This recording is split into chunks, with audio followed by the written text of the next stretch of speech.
Let's get this show on the road. So we are at episode. I checked this a minute ago, and now I've already 61. 61. Is it? Yep, 61. Episode 61. Okay. Barry, I'm gonna put you on mute because there's like a loud TV in the background. Oh, yeah. Hang on. Okay. Done. So, the last episode we left you guys having just taken some blue Ichor, and various interesting things began to occur. Namely, we learned about each other's shades, if I'm not wrong. And we learnt that Dr. Shipman's shade was a very twisted, strange-looking, bendy thing with a smiley face thingy on him. I don't know if you still got that picture to share with us. You can just do the face. No, Nice. We learnt that Bishop's shade was... he had like a bunch of faces sewn into it, namely a woman and a child from the war, I think, from the Vietnam War. And they were periodically looking around and things. I don't know. I'm probably adding extra bits. See it now. There we go. Yeah, that's it. I can see it. Yes, that is quite freaky. Where the hell did you find that? I saw it on it's a like portrait of himself. Yeah. It's just me. Self-portrait. It's just me. Yeah, exactly. No, it's from. I think it's from like a old Japanese. There was that game making thing called RPG Maker or something like that. I think someone made a game in that, and that was one of the characters in it, which was yeah. I'll be back in a sec. Stuck with me. All right. Cool. Okay. And Sage's shade was A banshee. a banshee.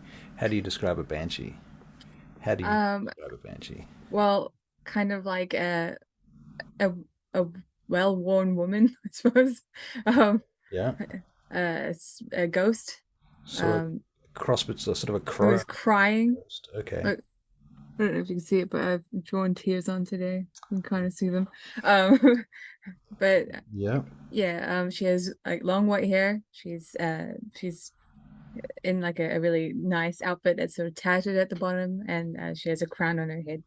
Right. And she floats. She has a crown on her head. Yes. Okay. Well, it's kind of hovers there. I'm not sure if it's actually affixed to her head. I'll have to check the picture. But yeah, she's long fingers. Long fingers, fingernails, claws. Fingers. Okay. So she's got long fingers. Does she have claws Yes. too, or no? Well, they look like it was just all finger, but I'm not sure. Okay. I'll find that picture again. In the long run, we may get to a point where we're developing kind of shade powers based on our shades concepts. So if you have any thoughts about that sort of thing, keep them to yourself. Write them down or share them or whatever. Yeah. Okay. So you're presently in Uther's library, and things have begun to get very twisted. The room is pulsing with a heartbeat, and everything seems kind of wet, and everything's dripping now. It's like a very strange LSD trip, but only weirder, if that's possible. So yeah, you're trying out your new shade forms, and you've been testing them and learning to move in and out of them. Is that right? Well, yes, but currently Bishop's on fire, so... Right, Bishop is on fire. Well, we have to wait for Barry to come back to resolve that shit. So just like... Well, while that's happening... I'm here.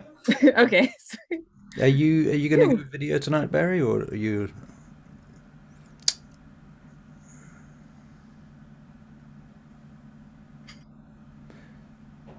Might need to ask again. He's obviously busy. Well, something's happening over there. Ta-da! There he is. Woot woot! Congratulations. Still can't hear you, but that's okay. You're probably not talking, so that's all good. Okay. All right. So you've made it into your shade forms, and Bishop, you've gone on fire. Is that right? Apparently, can You I? set him on fire. The DM. I set him on fire. Did I set him Yes, Oh you my- set him on fire. on? Wow. Okay. Well, you're on fire. There's flame pouring off you, and I can imagine the faces that are woven into your shade form, kind of melting and burning and twisting and screaming silently into the ether, as that happens. I kind of imagine Bishop kind of. I think we discussed that he had like guns, lots and lots of guns. Yep. Yep. Sticking out everywhere. I don't know. Do you want a kind of a robotic, cyborgy kind of aesthetic, or are you looking for a more organic When you like feel? part Schlachter, part Right. I guess weapon machine. Right. Yeah, basically. Okay. With my past is part of that Schlachter.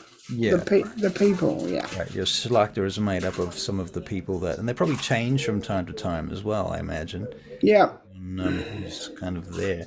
And I remember we had Mr. Smith with part of the Thade as well. Yeah. Yeah. So he's kind of there. Do you just want to describe Mr. Smith? He's a rough How are you, look Pete? at. Have you ever seen what's it called? Nightmare on Elm Street? Platoon. Platoon, right? Platoon. He looks like that guy that gets shot at the end when he's trying to run to the helicopter. No, that's a bit too specific for me. He's got a bandana on, and his clothes they got blood on them too, and he also has lots of weapons, but his face is angry and contorted.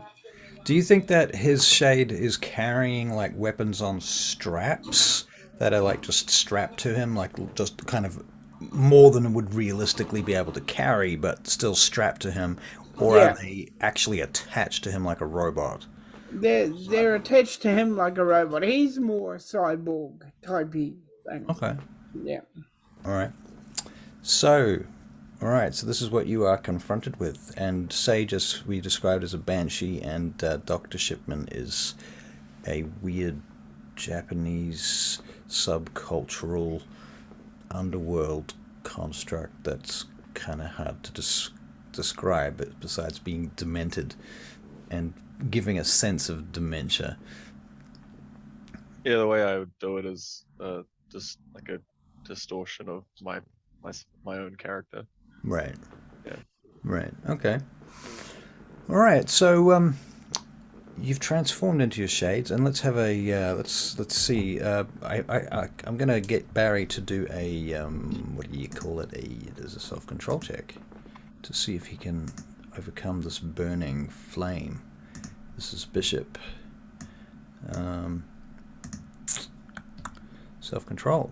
Well, good luck. You've got 5 dice, so that's pretty damn excellent.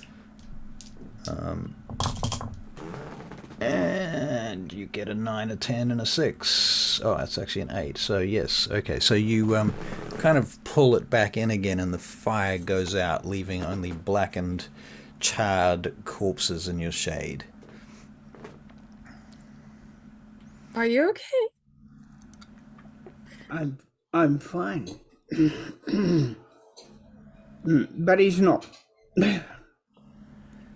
He's kind of confused. He's kind of uncomfortable.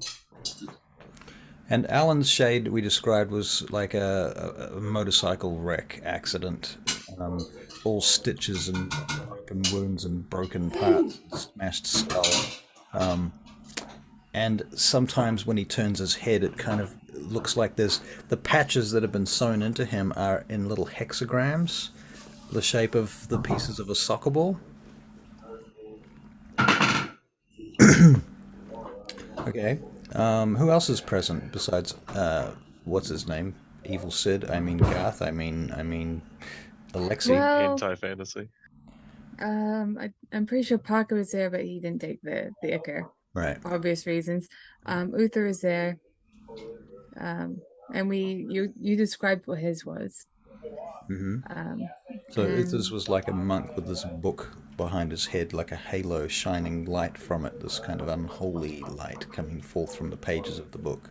does it look like it's showing his trauma like the others are? Do you think well, does Sage think that maybe he's undergone a transformation, whereas Shay was originally a certain way, but he's overcome it Yeah, to become this enlightened version of himself? Okay, sweet. definitely. That's the Right. impression that we have. This is not his original refined shade. Yeah. Because just from what it sounds like it's a lot more controlled and impressive. He's had practice at this. Mm. You guys are just sort of the first time here, so. All right, so Uther looks around at each of you and he says, well, congratulations, you've made it this far, and you're not dead. This is a good thing. I agree. Now, let us see once more if you are capable of controlling your shade. Shall we try once more? Externally or internally? What do you think? You should begin by trying to transfer your consciousness from one to the other. When you can do this at will, then you'll be ready for more exercises. Okay. We're going to roll with an occult. See if we can do this. Luckily, Barry, your character's all set up to do exactly that. Just one for Sage. Come on. Come on, Sage. Come on, Pick Sage. it up. Oh, Barry, -1 success. Okay, what do you think happens? I got 2. You got 2? Okay, so Dr. Shipman, you find it not very difficult to move between your shade and yourself. Alan goes 0.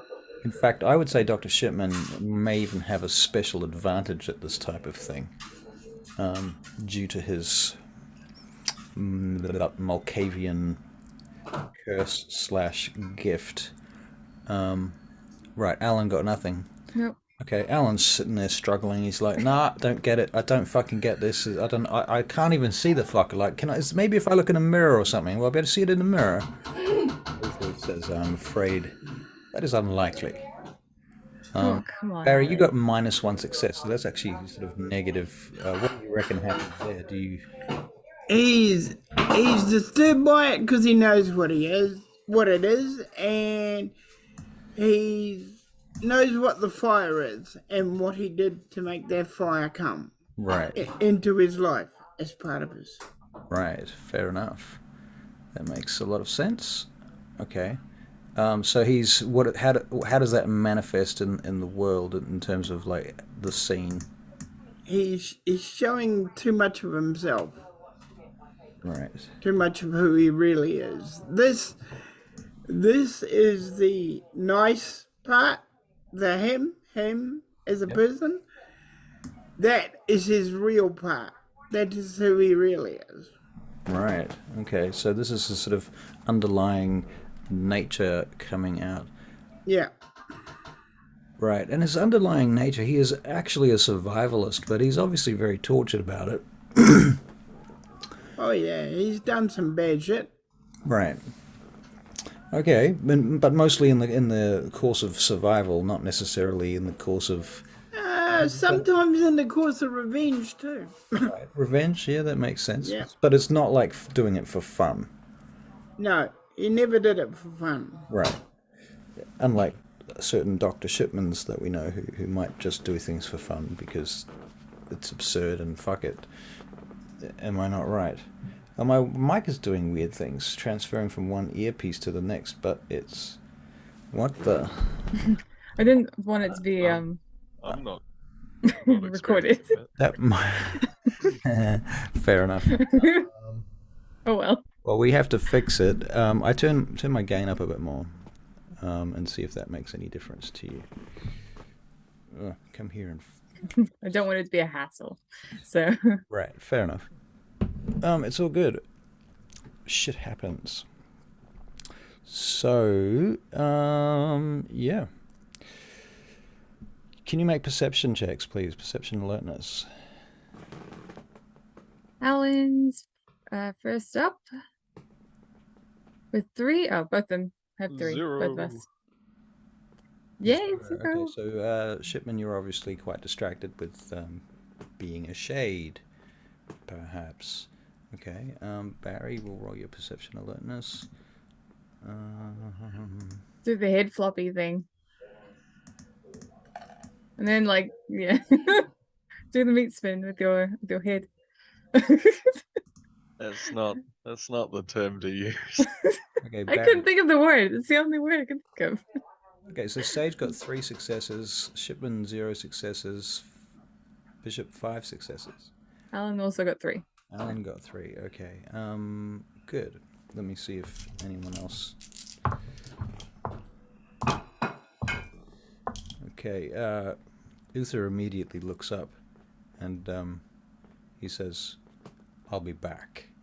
And his form moves towards the edge of the hole in the library where the bomb is laying, and he calls out "Igigi," and the sparkling form, which those of you who've never seen it before, is especially different here in the Shade Realm, because you can kind of make out the form of this air spirit, which is kind of part whirlwind and part bird creature.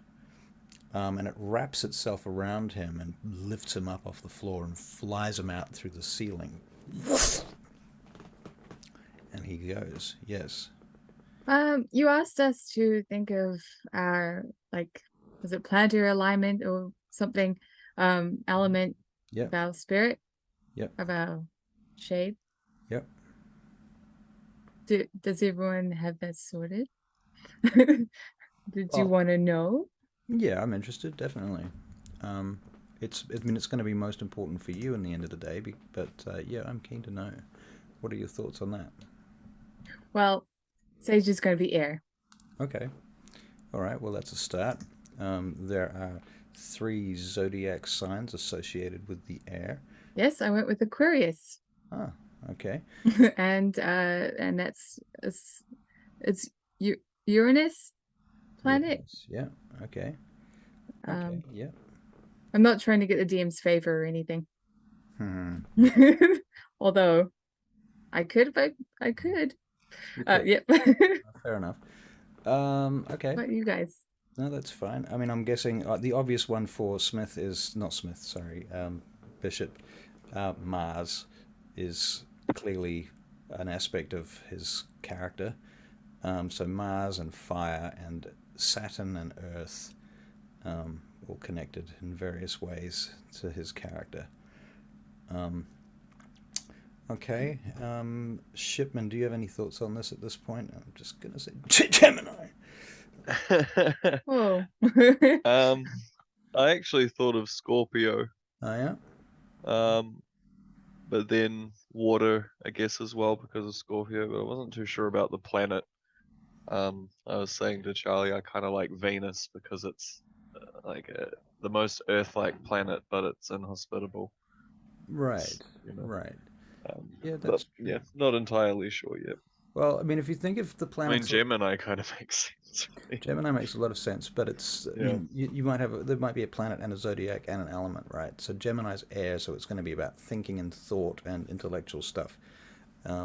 Luna would make a certain amount of sense too, because that's very much sort of astral mind stuff again, and that's water, emotions and so on, and it does have quite direct connections to Venus, speaking Kabbalistically and magically. So yeah, okay. Anyway, I think Gemini definitely makes more sense thinking about it now. Yeah, well, it can be both. It can certainly be both. You can use both of those things as sort of they serve different functions of personality in Yeah. ways. They're kind of like different. If you think of them as gears, Mm. so like the lowest gear is the element. That's the most powerful gear that does the most shit, and it's going to be the most movement powerful kind of the engine. Yeah. And then the planet is the next gear up. It's a higher gear and it's more tuned. And then the least powerful but the most finely tuned is the astrological one, the zodiac. So they're kind of different ranges of things, even within the one thing at the bottom, if that makes sense. So anyway, Okay. enough rambling about astrology. Yeah, I'll do some more tweaks. No, all good. Okay. So Uther disappears through the rooftop. Woof! And Alan looks around like, where the fuck did he go? You went through the roof. Yeah, Oh. I saw that, but did you hear that fucking noise? And there was a kind of a rattling sound up on the roof. Mm. Um, I mean, we could find out. It could be a geeky though. He has a spirit with him at all times. He's got a spirit with him. Well, an elemental. What the fuck is that? Like, It's an air elemental, so it's a creature made of air. right. Creature made of air. You didn't think you? No, nobody mentioned this. Nobody. I know about vampires, but now there's spirits as well. Okay. How about we go into our bodies and I'll show you. I'll show you one. Now we'll practice this together, okay? Okay. Just How do we do this? you need to think, or you need to, I guess, meditate or just will your mind to be in the body of the shade behind you. Right. It's just hard because I don't know what it really is, but okay, I'll It's try. you. Just know that it's you. Okay, all right, let's give it a go. So we'll have a wits and occult roll for Alan, please. Yeah. 3 successes. That's my boy. 3 successes. Yeah. Woof. He turns around suddenly, and the shade form begins to move like a puppet on strings. I rolled for Sage 2. She got 2. Okay. Is this what you're talking about? Oh my god. we talk telepathically, right? You speak through your mouths, but you speak telepathically too, Yeah. Well, simultaneously. psychically or something. Yeah, telepathically. Yeah, good enough term. Yes, that's right. I can't. My shade's just like constantly crying. This is very peculiar. He looks around at you. I am really Look at not you. comfortable with this. Look at this. Oh my god. Did you see Uthis? Yeah. I thought this would be something like that, but instead I'm all broken. This is clearly what you need to get past in your life. Right. You need to transcend yourself from this, just like I need to transcend myself from my own shade currently. How do we do that? Search your mind and try and patch up the holes. That sounds like years of fucking therapy. Well, we have eternity. Oh Christ, eternity of therapy. Fuck. I'll get my shade to kiss his broken head. Whoa. Right. So, what happens now? Oh, let's wait for the others. Bishop, will you join us? All right. So we'll do an occult and wits. Can I talk to him? Like, can I psychically talk to him or? Yes, you can. Okay, You're all on Ichor, so you can all speak to each other. Barry, I'll make a wits and occult check for you. Woof.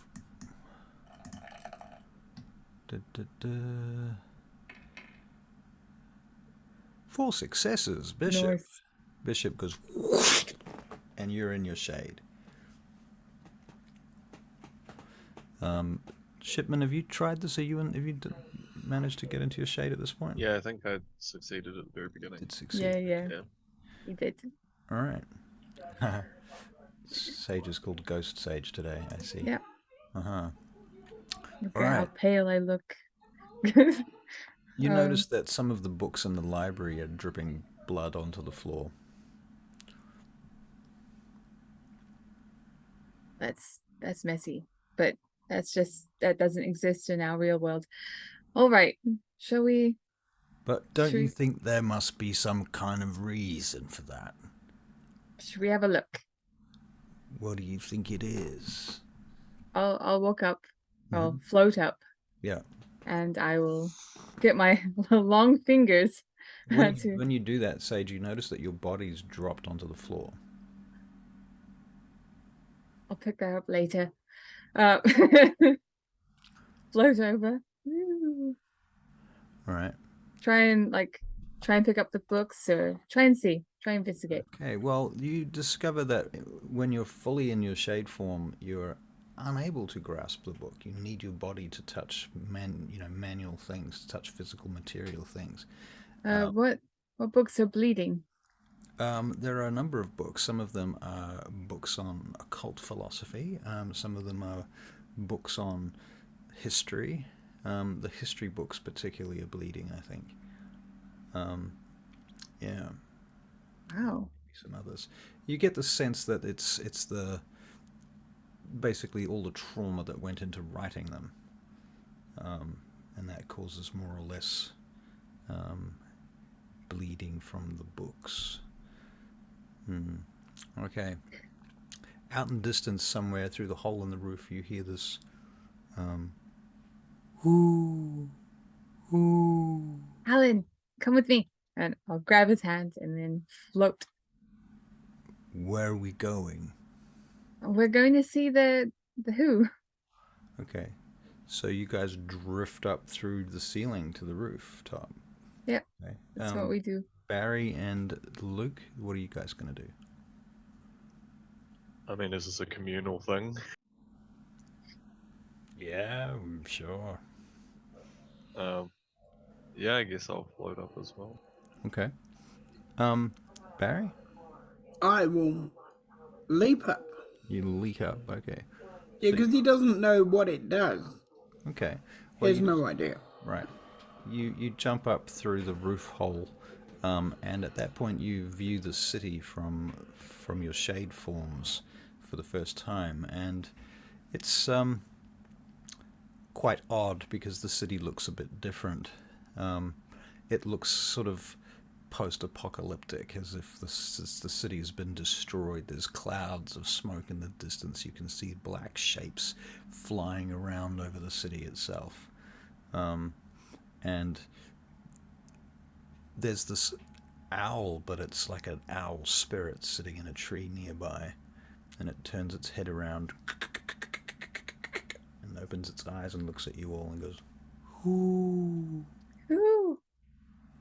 And then it says, "I am." This is who, everyone. Who? Hello. He's a, or she, they're a tree spirit. Or plant spirit? Are you Maybe. a tree or plant? Could be a nature spirit if it's an owl. Right. I don't know. What would I know? Well, the last time I saw him, he floated through the tree and used it as a portal to get from one side of the garden to the other. So that was fun. Really? Crikey. Let's see if I can find it again. All right, so you go and try and find the portal in the tree. All right, can you make a wits and investigation check?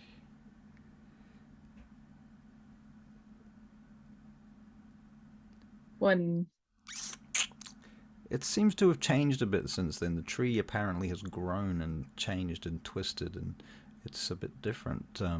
But you do find it, and you step into this knot, this big wide knot between the branches and between where the where the tree comes down and the roots come out into the ground. There's this big space in the middle with this knot there, and you step into it, woof, and immediately step out 100 meters away behind another tree.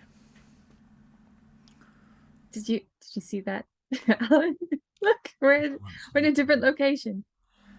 Alan doesn't even see you. He didn't come with you. Oh. You went by yourself. Woof. Now, fine. Uther descends down in front of you all again, and he says, "Gather about." I'll float over. Right. He says, now, there are some truths that must be realized presently. The first of these is that when we are working together, and when you were working together, this is not your private time. This is not the time for you to be spending playing at relationships or love or any of these petty things. You are here to serve the Order of Mars, and that is the work that you must do first and foremost. Do you understand? I understand. Excellent. This is not child's play. This place is dangerous. There are things here that are beyond our control and beyond our comprehension. So we will learn to identify them and to be careful with them. Yes? Very well. Good. Now, what should you like to explore next?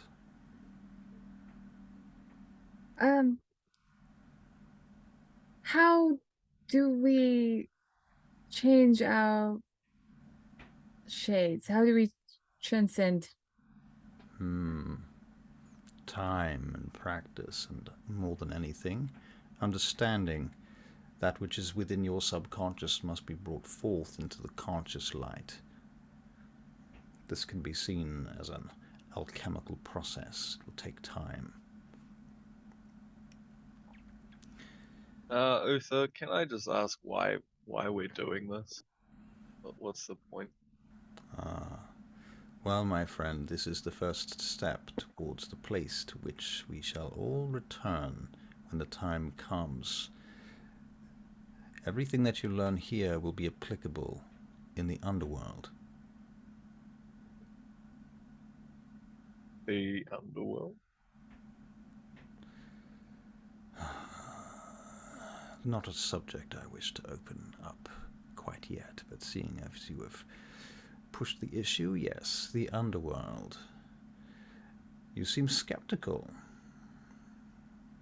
No, I'm just interested in how do I say this? The foresight and preparation into what I'm assuming is I don't know, after we die. I don't know. That is somewhat connected to this, yes, but there are ways to enter the underworld without final death. One's body will become catatonic for some time. There has been previous experiments where members of the Order have passed into the Duat and traveled through it, learning things and then returning to their bodies in the present. They've been somewhat catatonic, torpored for several months, but eventually did return. The information that they garnered was critical. Critical to what? Critical to the survival of the Order of Mars. Okay. You can look at this as a tool for self-realization, but further, a tool for, you might say, intelligence gathering on some level. Is this more useful for us or more useful for the Order? Eventually, it will be indispensable to you. I have a question. Yes, sir. Does what goes on in the underworld, does it affect this world and vice versa? They are intertwined. Oh God. Is the underworld like what we imagine it, with like dead souls and all that? Parts of it, yes. It is not as entirely uniform as that. It is a far more complex structure. Is it like, was it Dante's Inferno or something? Parts of it might well be. There is much to learn and time to learn it, and I would not wish to push you into those places before you are ready, and you have not integrated the symbol sets that you will require to understand the messages that you obtain. Until you do, I suggest study, study, study, work, exercises, practice. And this might not be something for all of you. You might consider this to be a sort of introduction that you may never have to return to, at least not for some time. If this was a course at a university, it might be a course that is central to your mission, or it might be one that is merely a side quest. Do you understand what I mean?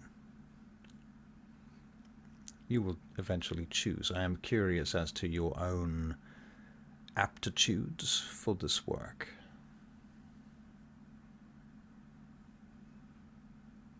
I want to know everything you do, and I want to follow in your footsteps. So, Well, sign me up. I hope there is time for that.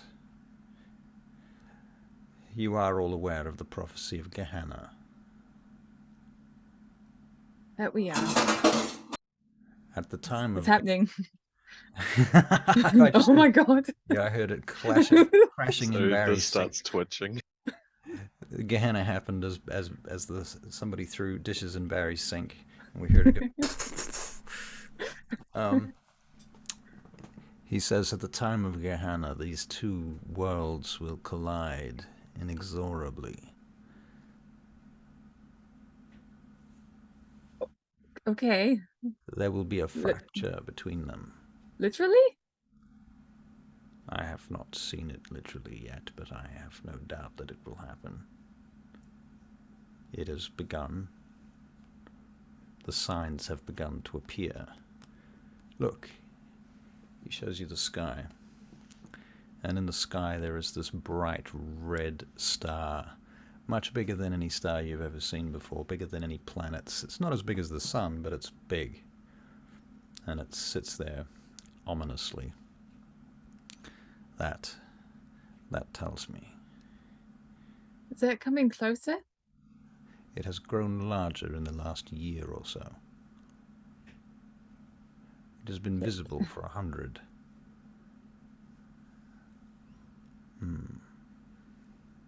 That's not good. I shouldn't think so. Can you make perception checks, please? Perception and alertness. Paige with 3. Alan with 3. And Shipman was 2. 2, and Bishop with 3. Okay, and McCaffrey security scan plus every 20 fucking seconds. Jesus. Honestly, those virus alert program shit things are more intrusive than the viruses.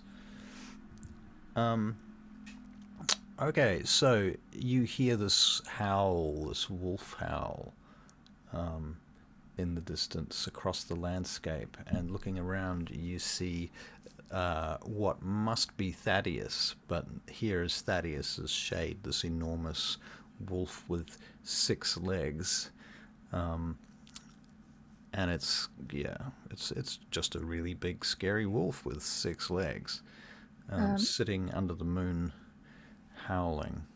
Now, Alan, he has an elemental too. What? Which I discovered. Oh, yeah? What? Really? It's whatever you do, Yeah. don't go near Don't go near Thaddeus or his shade. His elemental. What's It's his very elemental? dangerous. He's got what do you mean he's got an elemental? It's like a storm. What would you say, Uther?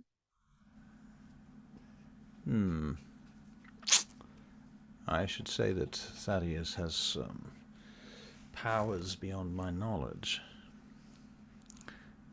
After all, he is my sire. Right.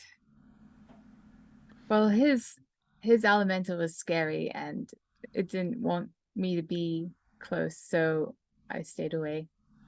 Yes, it is. Best that we all do that. Yes, it is best not to assume that anything is necessarily friendly. Not.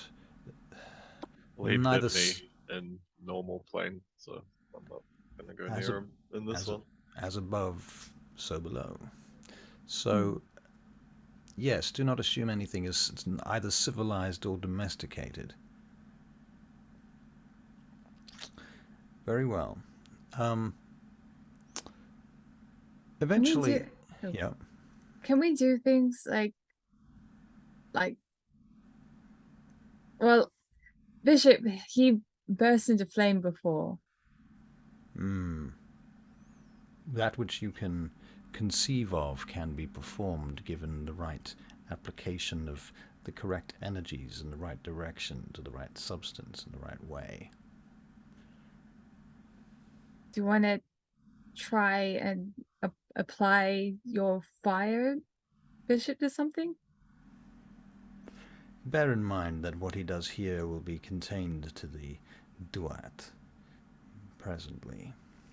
It is difficult to affect the material world in such a way. There will be an effect, but the effect might be more subtle. And when I did it, however I did it, it seemed to take energy. We call that energy prana. So out of game, you have prana equal to your blood pool. It seemed to take that prana stuff. Okay, all right. Here we go. Okay. I don't know what I'm going to do. Sage is going to try a thing. I'm going to try a thing. All right. So we'll use wits and occult again. Right. Oh.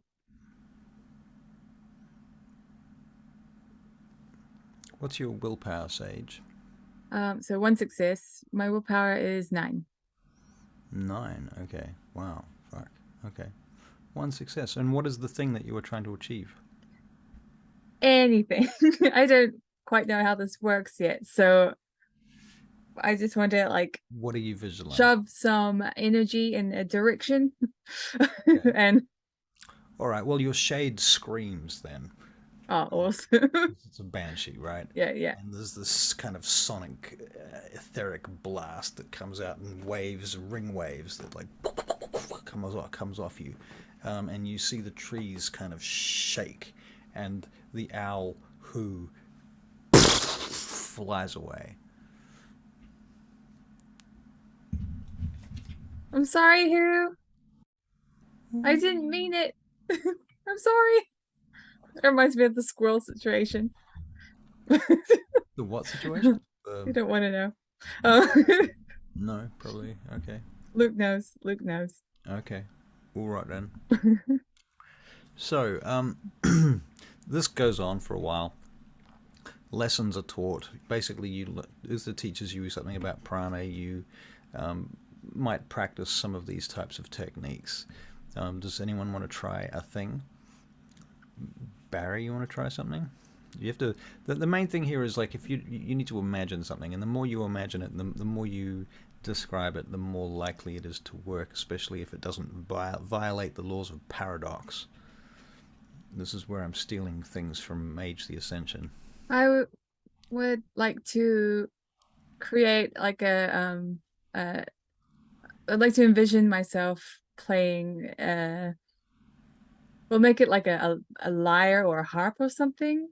Okay. And then using the notes to sort of encircle like a tree. We'll do that just to So you sort of you're a bard. kind of like containing, Okay. and yes, kind of like very much like a bard. Okay. So But the energy is like it is like a force, wind, air related. right. Um, So movement. what's your? Let's take your wits and performance then for a check. Okay. Barry, have you thought of something you'd like to do or try? Yeah, I'm gonna. I may regret this. I'm gonna call on Smith Ooh, okay. and become one with his Borg. Okay. Yeah. All right. Right. So we have to make a. Well, this is dangerous. We'll make it wits and firearms for you then, eh? Yep. Okay. Wits and firearms.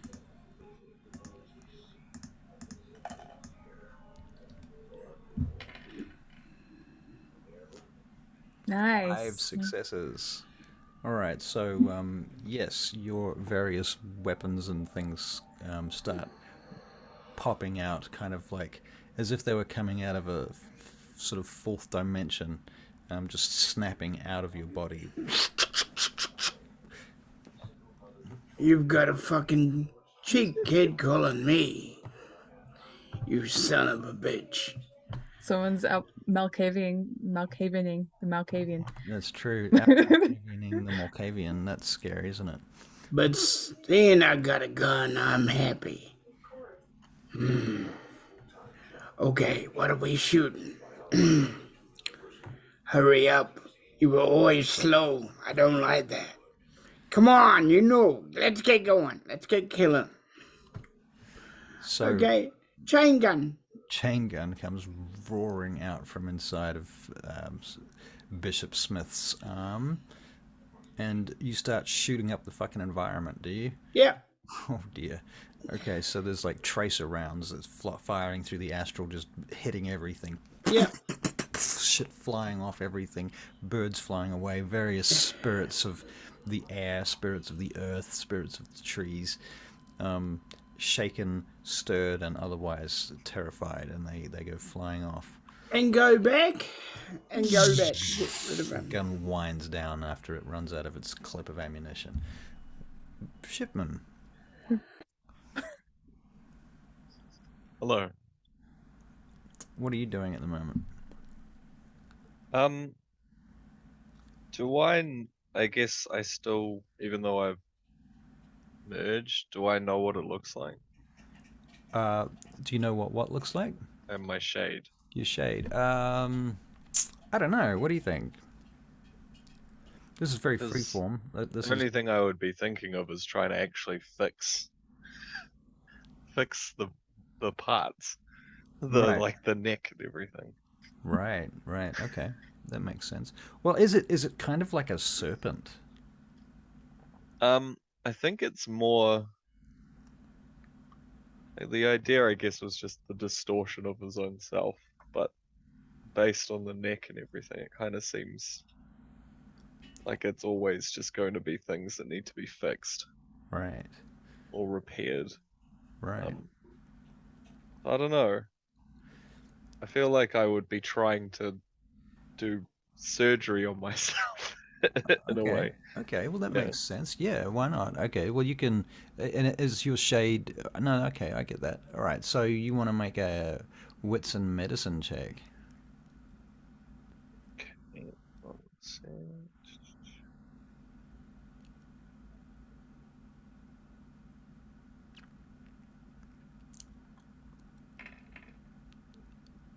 0.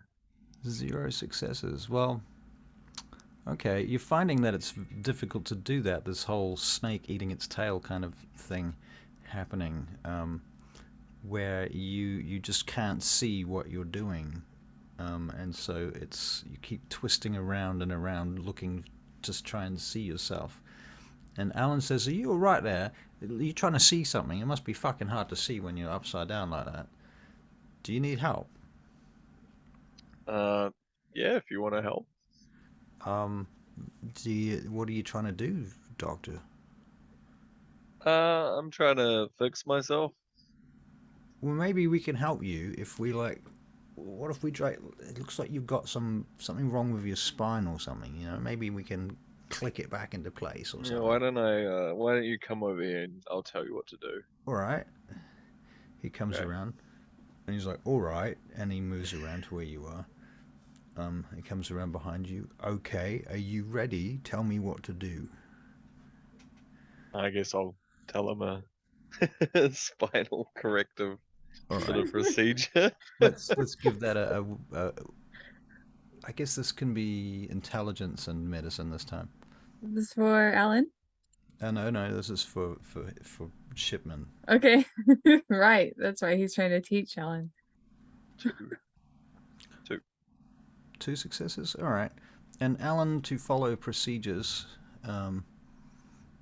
Perhaps a wits and well, maybe not dexterity and I guess dexterity and medicine. He doesn't really have anything else that's relevant.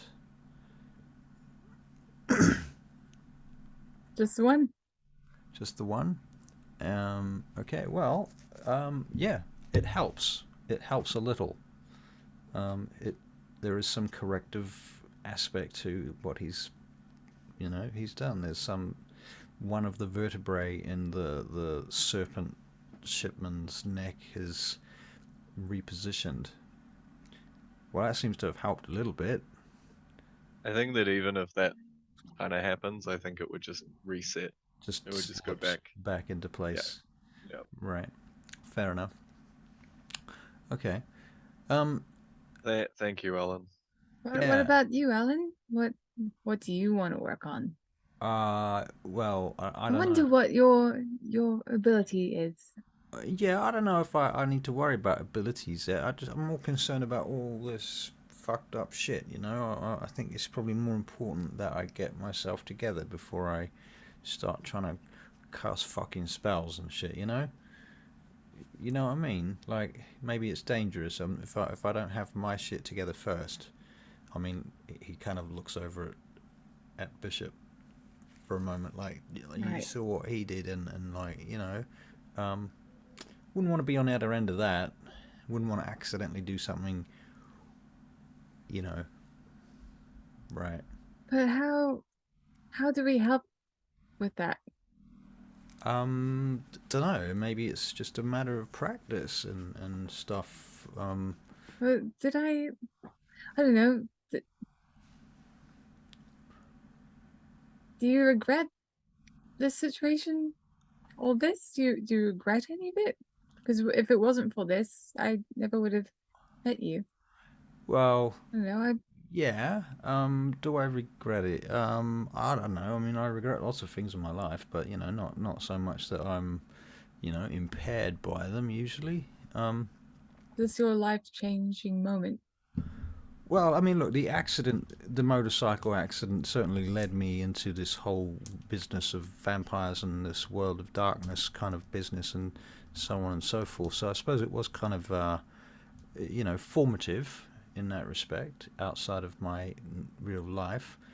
Prior to that, I mean, if you asked me before what was the most formative thing that had ever happened to me, would have been I bumped into this particular coach one time and he changed my life.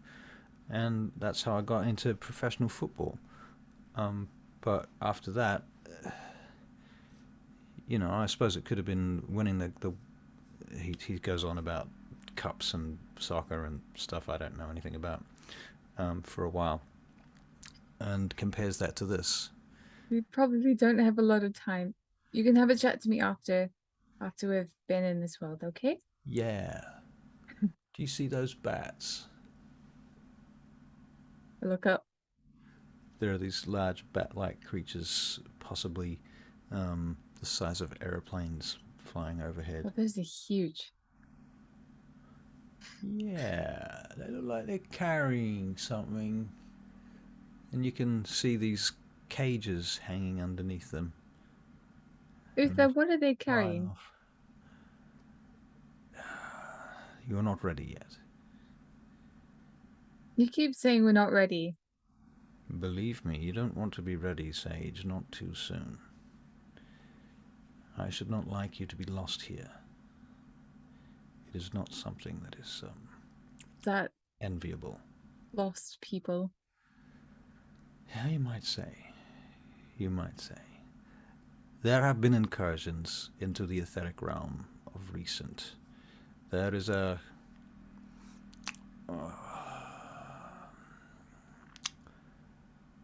there have been, you might say, cracks appearing between the worlds. I said earlier that they shall collide. It has begun slowly, and it will be slow for a little while, and then it will begin to speed up. When it does, those cracks will be more visible to everyone.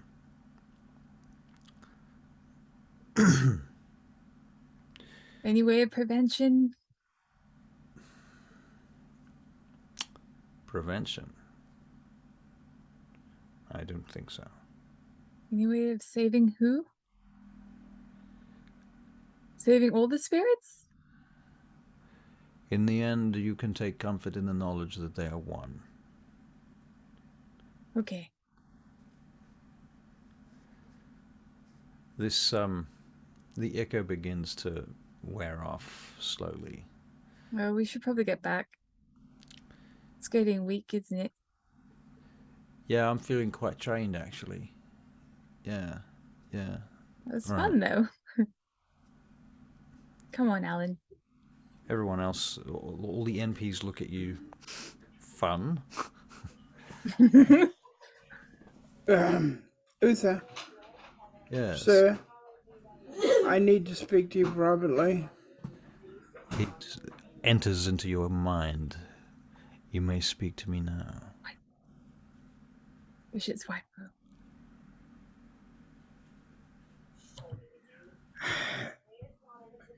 My wife and daughter, Yes. why are they part of the connection?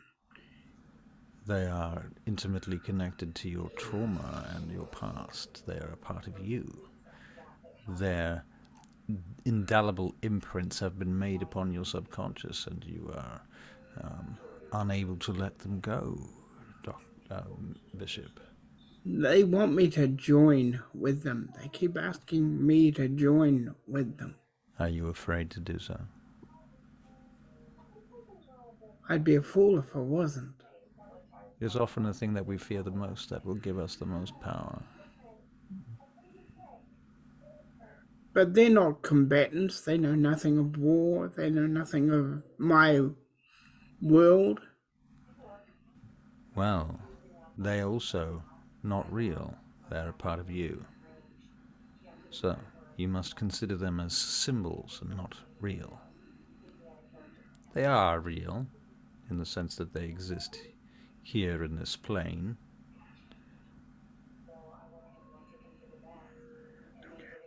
But they are parts of yourself. They are your guilty conscience, gnawing at you. Until you have resolved that, they will distract you. You may also find that you can, rather than distance yourself from them, if you were to embrace them, they may grant you powers that you had not considered. Or they may simply melt away and become nothing, and you may find powers of your own. I understand. Good. Well, we had best head back inside. And, you guys go back inside the house. All right. And roll into our bodies.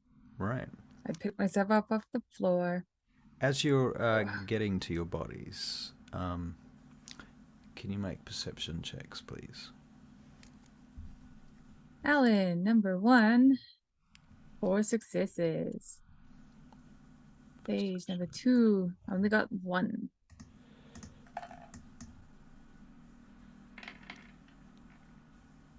Oh, Bishop. Dang. 6 successes. Fuck.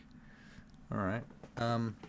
Bishop, as you're heading back into the house, you hear the sound coming from in the library, coming from down where the bomb is laying in the library, and it kind of sounds like. And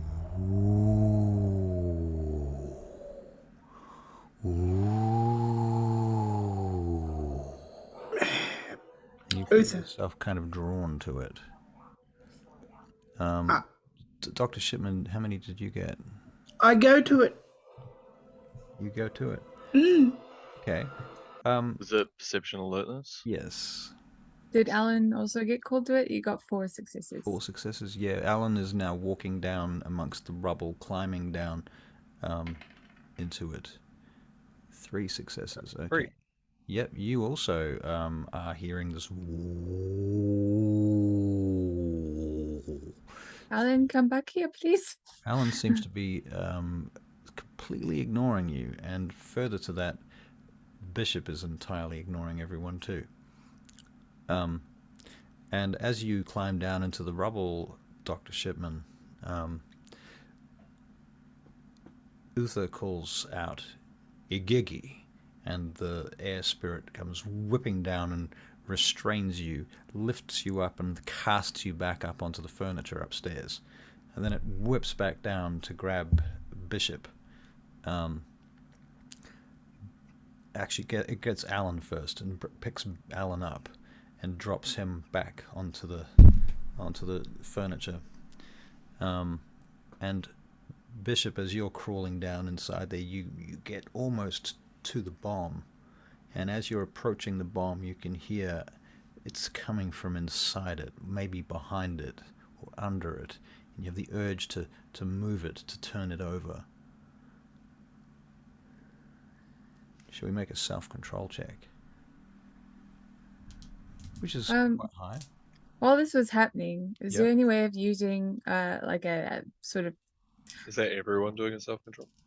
Just Bishop right now. Because I wanted to try and help at the time. I wanted to like use a force To do what? to try and Help turn the try- bomb over? no, to try and bring whoever I could back. Okay, well maybe you grabbed Alan. That would make sense. Okay, sweet. Okay. All right. So you pulled Sorry, Alan Barry. out of the rubble, and Igigi has. Right. So as Bishop, as you reach out to get the bomb, then Igigi grabs you.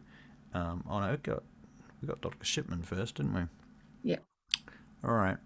So Uther himself flies down and grabs your hand, Bishop, just before you touch this bomb, this World War II V bomb that lays here unexploded in the library.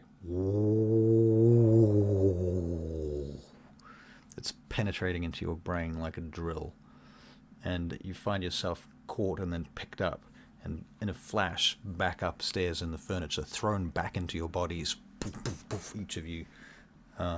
Sage, you've chosen to go back into your body, haven't you? Yeah. Okay.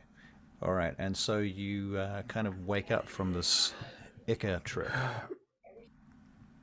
What the hell happened there, Uther? What was that? That Okay. thing that you heard is called a Nihil. At a game, Nihil. IL. Do not touch it. Do not go near it. That is one of the aforementioned cracks. And the crack beyond the bomb, or is it the bomb itself? Hard to distinguish. These things are much the same. Oh. However, I do believe that I have sealed it for now. But there will be more.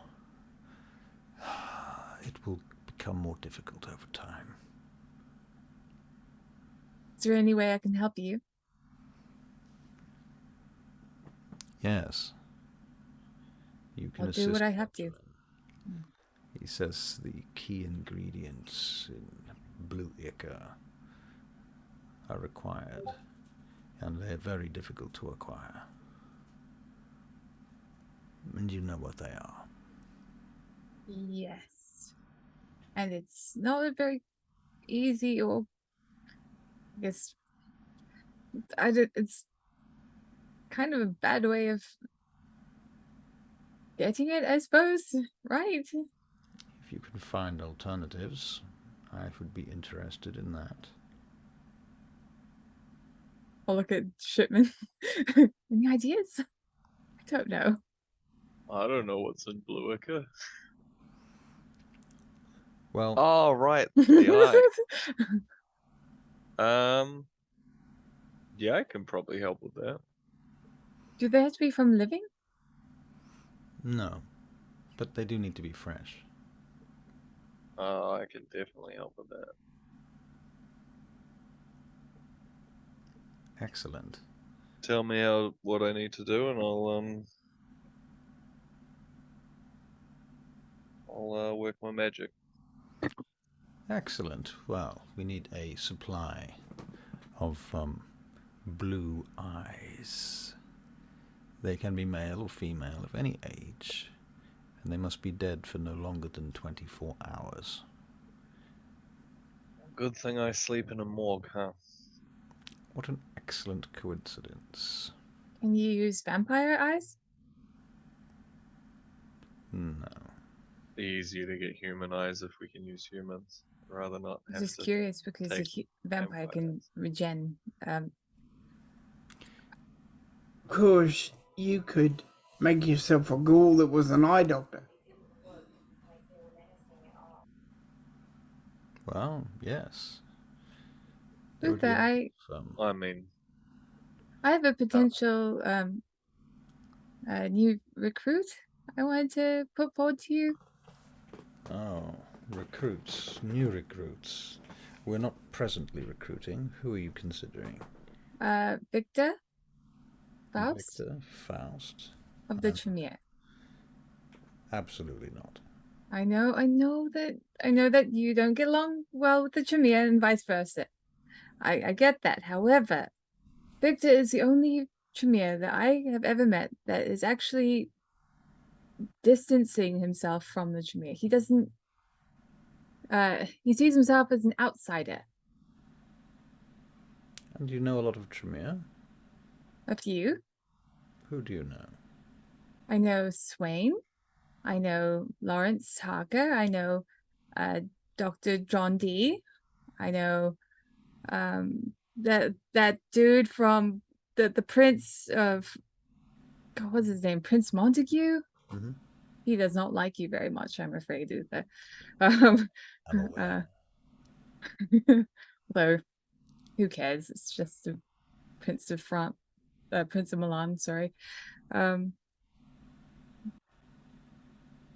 Out of all those people, like, Victor's the one who stands out as being a candidate that would be worthy, in my opinion.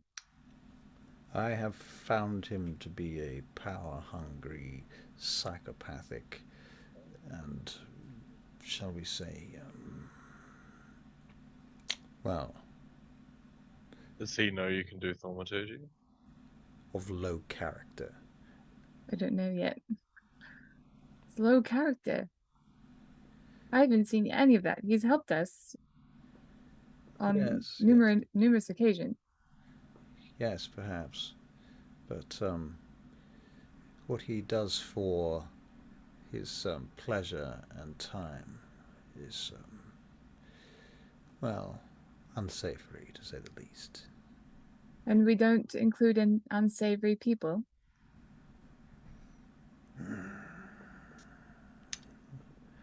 We're not making members of the Order in order to reward our friends.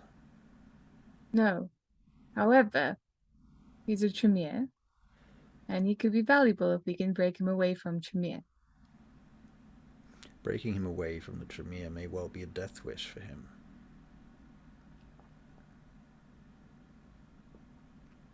I don't know. Why don't you investigate then? But we have presently no need of a Tremere, but Consider these things. Add him to your list of potential recruits as you have done, and submit them to Archon Post Justica Gustavius. He is in charge of these matters, not I. Okay. It's good to get your opinion, though. I should just say that I do not like him. Okay. I'll take that into consideration. Very well. Hmm. You should probably rest for the rest of the evening, and do not be surprised if you find side effects occurring for the next few hours. Okay, thank Good you. night. And Uther disappears into his study. Blunk. So that was a lot of fun. You've got some fucking strange ideas about what you think fun is, Sage. Well, it's just so interesting on the other side.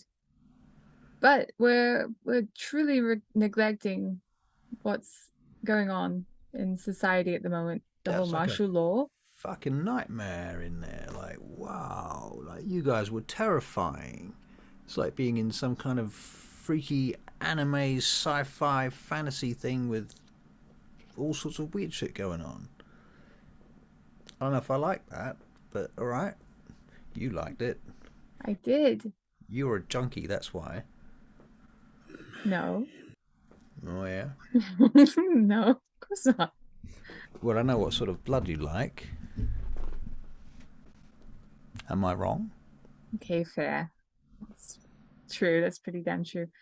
But no, I think it's, well, at least you guys have figured out what you need to work on. All of you. Right? Right. Dr. Shipman, have you figured out what you need to work on? I think I already knew that before going in here, but you know, Right. no better experience than to come face to face with yeah, just make it more real, you know. I suppose so. Alright, so what do you guys do? You go to bed at some point, or what? I'm going straight to bed. Okay. Yeah. I think Ella and I will share a box. Go to sleep. Okay. Very well. So you all go to sleep, and before long you awaken. The thing is that vampires don't dream normally, but I suspect over this evening, this day, you might well dream. You might have visions of the daytime, visions of the sun, visions of astrally travelling about in London in the daytime and seeing the people going about their daily lives. And it's something that would remind you of your lives. Some of you might not have seen the sun for a long time. And so this, whether it's a dream or a vision or a fantasy, hard to say. But you wake up the following evening and nothing seems to be amiss. Dr. Shipman, what do you do when you get up?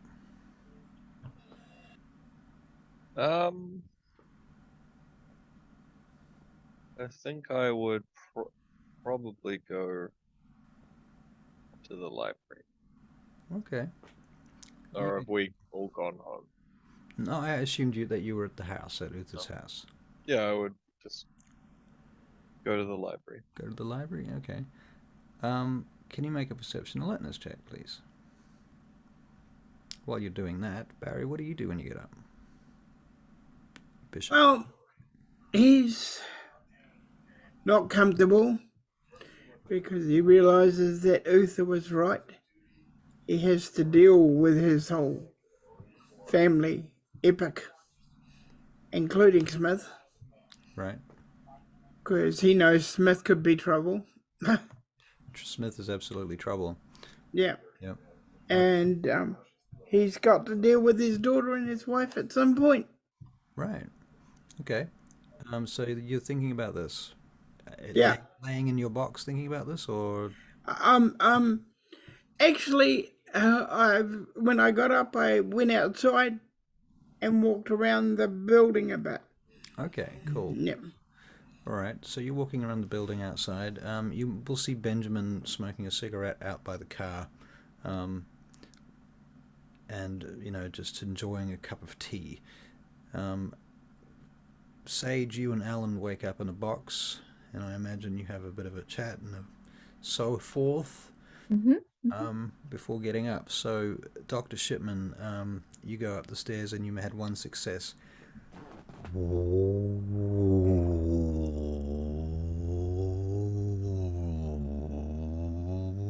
Coming from the bomb. I'm gonna go towards the you. bomb. Okay. So you start climbing down amongst the rubble. Yeah? Yep. Okay. I'd like to go home, please. As fast as possible. Eventually going you off. don't have enough. You don't have enough time to do that. Don't have enough movement speed. No. You have to revel in the consequences. Okay, so Dr. Shipman, can you make a dexterity and athletics check, please? I'd like to save the fall on game. the bomb. It's the worst possible. In order to not fall on the bomb, yes. Oh, 2. Holy shit. 2 successes. Right. Wow. You actually have 4 dice for that. That's not terrible. Yeah. Okay, so you climb down by the bomb and you're able to get right up to it. What do I you just want to sit. Just sit and look at it. It's there's like a panel on the side of it you see, and it's got like screws there that you're looking at the screws and you're watching one of them begins to turn.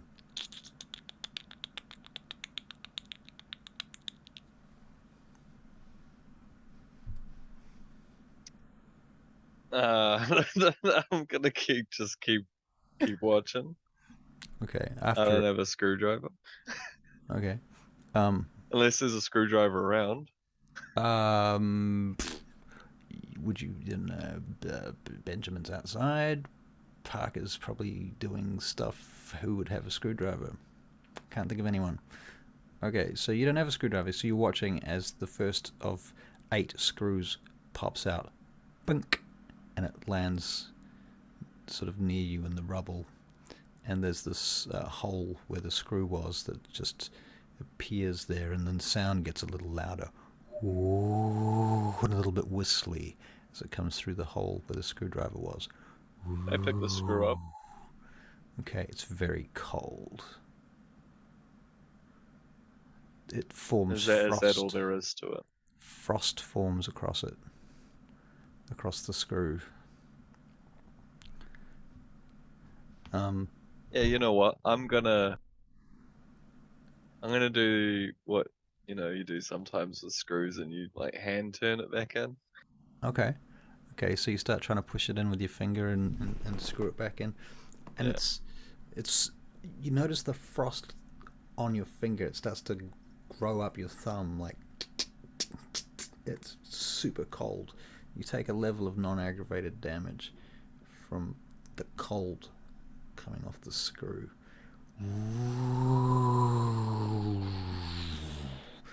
Let me out.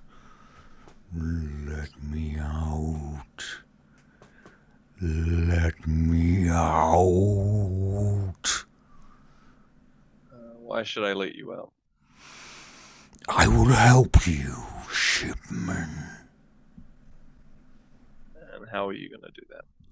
In any way you please. I will destroy your enemies, vanquish your foes, free you of your bonds. Well, tell me who you are first. Another one of the screws starts turning. As you're trying to screw one in, another one starts turning. I'll use my other hand and do the same. Then we're back into. Okay. So, Barry, you're outside, walking around. Do-do-do-do-do. And Benjamin looks at... Bishop, sir. Good evening. Adjusts his glasses. Yes, good evening. How are you tonight? Hope you're well. So far, so good. there anything I can do for you, sir? I was just out here enjoying a cup of tea presently and a cigarette. I'll just sit here by you if it's all right. Certainly, sir. Oh, please, not there. I've just polished that car. Oh, okay. You Sorry can about that. lean against I don't know, whatever, one of the other characters has got another car and he doesn't care about anybody else's car, so you can lean against one of their cars. Yeah, all right. All right. And things are going well for you, sir? Yeah. Good, good. All right, we're going to make a perception alertness check for Bishop. Bishipo. Perception alertness.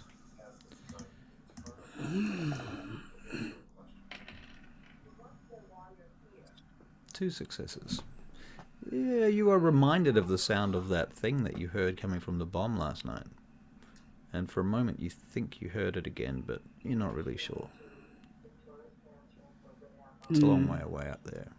It might have been coming from over the roof and into the library. You said keep away from it anyway. Right. And unlike other people, I do as I'm told. I keep away from stuff. Right. Okay, all right.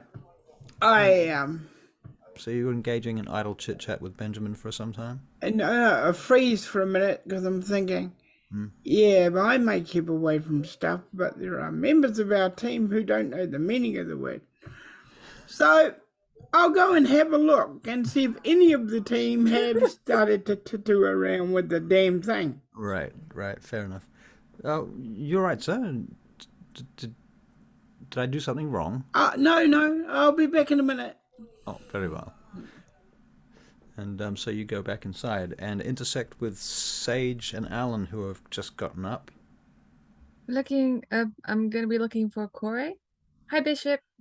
Where's that bloody Shipman? Have you seen Corey? You're here?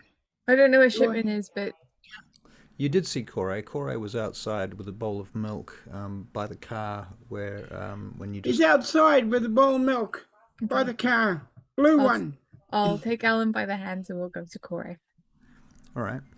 Shipman. As he's walking along, you can hear him mumble, Shipman, you fucker, you better not be anywhere near that. As you go through the house, Barry, Yep. Bishop hears the sound again, getting louder this time. Oh, shit.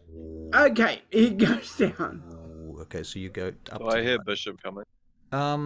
You are very busy right now. You will eventually hear him when he gets right to the edge of the hole above you. It's like a whole floor above you that's just... Imagine a crater of rubble, and you're at the bottom of the crater of rubble with this bomb that's the size of... It's a fucking V2 rocket, so it's the head of that just sitting there. If I had hidden sensors on, would I hear him? Yes. Okay. Right before he gets there, I'm going to obfuscate. Okay. All right. So Bishop, as you get to the edge of the thing, the sound has gotten much stronger now. You can hear the field of air vibrating around you. I'll go down. Okay, so you start going down the stairs. Yeah. Did we lose someone, or did we just switch places? No one switched places. No? Oh, my screens all switched places. Everyone suddenly went tuk tuk tuk tuk. Why do you have a hand on your screen? Oh, it's because my hand's up in the air like that. And now it's doing this thing where you can make emotes with hand signals. I don't like it. It's very good, isn't it? Yes. Yeah, get rid of it. Make I it don't go like it. away. Make it go away. All right, let's see if I can make it go away. Doc, are you down here? Nothing. I'm not going to say anything. Well, he doesn't I look will like move further away. If he does Doc- come down, he doesn't Dr. Shipman, stumble into me. on that matter, so you've been kind of instructed by the order to work with and for the team. You want to override that? Do you think this is against the team, or how do you justify this?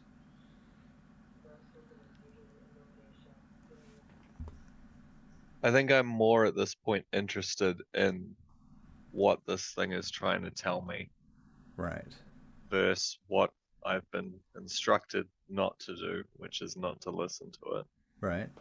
So I would rather not be seen doing that, not to go against the team, but Right. because I know it will pull me away from it. Right. Okay.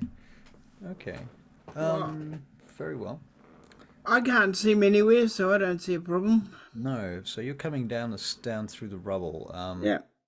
And because you're not Dr. Shipman, you don't have to make a Dex and Athletics check to get Okay. down there.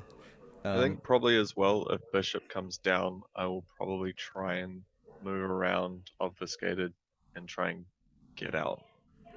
Okay, you will need to make a Dex and Stealth check because you are not a ninja. Dex and stealth. Yep.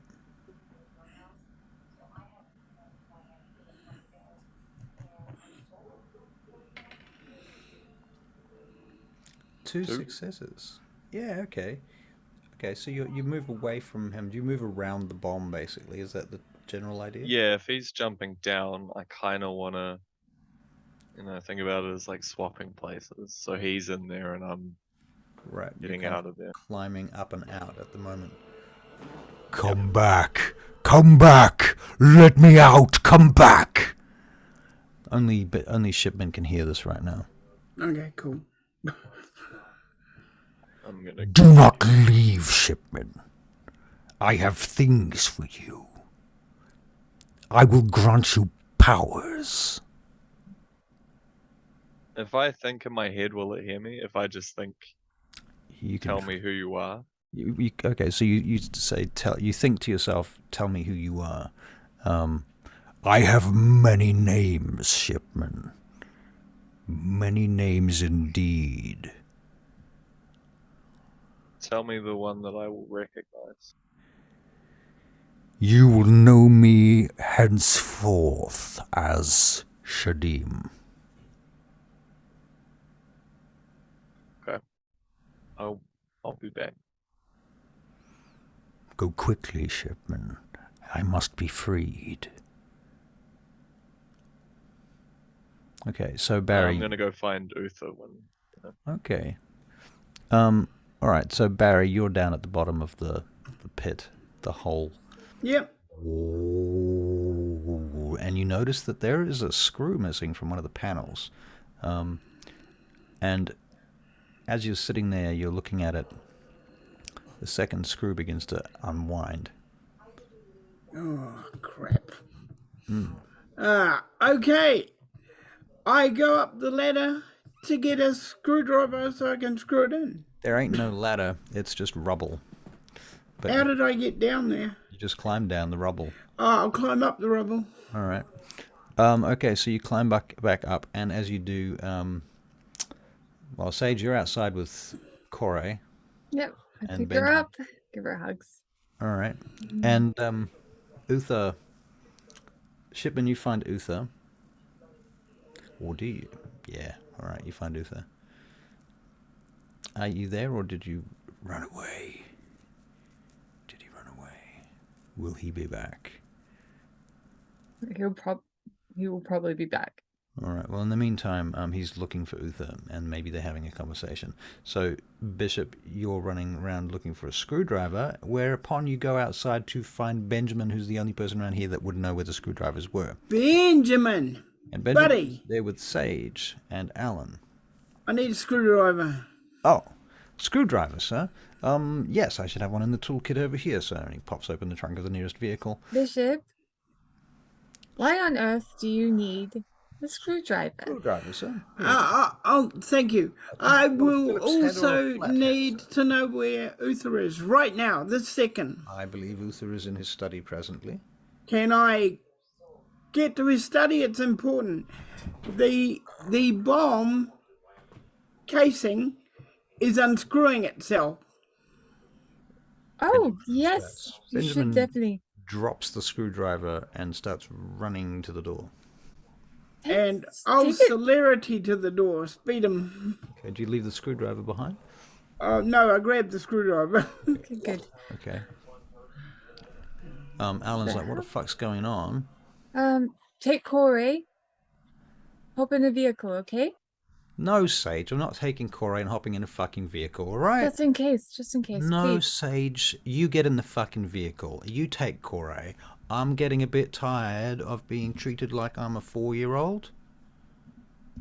I'm sorry, Sage. I've been holding this down for a little while now, but we need to talk. We do need to talk. But like, I'm sorry, you caught me off guard and I shouldn't be laughing. No. Just please. He puts the cat in your hand. Look, aren't you blood bonded to me? Yes? Yeah. Fine. Fuck it. Gets in the car. With the cat. Starts the engine. Drives off. Okay. And then I'll run inside. Alright, so you run inside. Mm-hmm. As you get to the top of the stairs, so Dr. Shipman, you found Uther and in the study, and you and he have come out from the study. And Uther he turns to you all and he says, you need to get out of here now. All of you, be gone. Okay. I will contain this. You sure you don't need help? Did I say I will contain this? Go. I leave. Bishop? I leave. He's the boss. Alright. And Dr. Shipman? No. No, I'm gonna ask if I can watch. He turns to you, he says, if you value your life, you should leave now. You know how I feel about that. He looks you up and down. I do. I cannot risk your life. You need to leave. You are too precious to the Order. You have things to do. Do you think that I'm in jeopardy by observing? What you are about to see is a open nihil. What if that's what needs to happen? He begins to walk down into the circle, the pit, basically, towards the bomb. He kind of floats down fairly easily, jumping from place to place and rock to rock as he does. And as he gets to the bottom, he raises his hands in front of it and begins to cast various incantations, summoning the names of angels and old, ancient, barbarous names, drawing upon their power, the powers of the directions, the powers of the planets, etc., to try and force this thing back. And you can hear this thing whispering in your head, Shipman. No, no, do not let him do this to me. Not again, not again. No, no, no, let me out, let me out, let me out, let me out, let me out, Dr. Shipman, let me out.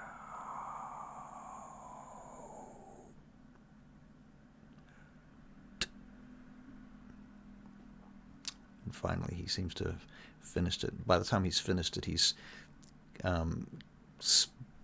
basically opened his veins and spread blood all over the outside of this bomb.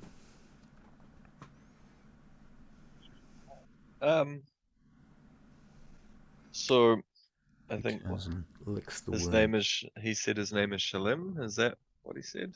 Shadim. Shadim. Sorry. Got it You confused don't want to with fuck something that else. up when you're dealing with... Yeah. I was mistaken it for something else. He said his name was Shadim. He? Their name. Sorry. They? Well, could I tell from like its voice if it had a gender or if it was very like... It could have been anything. It was a they, certainly from your point of view. But what Uther is surprised about, well, he seems surprised. He just seems surprised. What do you mean, they? Well, they spoke to me. You heard a voice from within this Nile, huh? Yeah, said its name was Shadim. It wanted me to let it out. It said it went by many names. I see. An interesting development. There was no entity here before. Not that I was aware of. So Things have what changed. what exactly is this thing? Gotta be This- more than what you said. Have you been hearing the sound of the thinny? Is that the sound that just keeps happening? It is like a storm approaching, or a Yeah. sandstorm. Yeah, I think we've all been hearing that. Yes, that is the sound of the Nihil, or thinny sometimes called, where the worlds are thin between each other. It is a portal, Dr. Shipman. It is a fracture in reality. It is a place where negative energy has collected to such an extent that it is broken through. How often do you need to do this ritual that you do to contain it? I have not performed this rite in nearly 2 decades now. Well, I mean, you did say not to go to it, but I did. You did? Yeah, and Why? that's when it started unscrewing itself. Well, I mean, you see a bomb in someone's house. There are many times that I have. I'm just curious. Curious. Yeah. You know what they say about curiosity. Well, yeah, I mean, the fact that I can just pop down there and it starts unscrewing itself without me doing anything and starts speaking to me is Tell me something, Dr. Shipman, and do forgive me. Are you sure this was not an aspect of the curse of Markov? I have no idea. Come. I mean, how contained is this thing if I can just go down and sit next to it and it starts unscrewing itself in front of me? Let me look into your mind. He places his hands on your head, and you feel him sifting through your mind over a few minutes, flipping through the pages, so to speak, until he gets to this present situation, and he flicks through the recent memories. I don't think I'd be hiding anything from him if I was trying to do anything. Being an open book. Fair enough. Interesting. It seems there is an entity here. This thing, it calls itself Shadim, you say, as I hear it in your mind now, too. I would consider it to be cliffothic, that is to say, from the shells. Do you think it's just one entity, or if the next time this happens, it could present itself as something else? These are excellent questions, and I do not know the answers to them. We shall begin these studies. I have been considering for a long time whether it was time to send a small envoy to the inside to see what can be found. But I am not sure that this team is ready for such. They are very preoccupied with their personal lives. I'll do it. Sage coughs in the distance. I'm not in the room. I was just choking on bullshit. Irony. Choking on the irony. Yeah, I'm sorry. Is this thing part of the prophecy you speak of? Yes. Then maybe I'm meant to. Yes, indeed, Dr. Shipman, you are meant to. But the question was timing. Well, when's the right time? I would not send you through here alone. It will certainly require a team to keep everything sanitized. Do you know what's to be expected in there? Everyone that has gone through has discovered different things. All I can say is that the first 2 attempts have led to some sort of deep underwater experience. Sounds of mechanical pumps and some creatures unlike others that have been seen before, swimming in this etheric water. So I know we, all our missions, we tend to go around blasting things with guns and stuff. What does this require to go into? Training with your shade. Learning to defend yourself from the entities and denizens of the underworld. How come you haven't gone into it? I have been forbidden. Mardon considers my usefulness to be more valuable. Okay.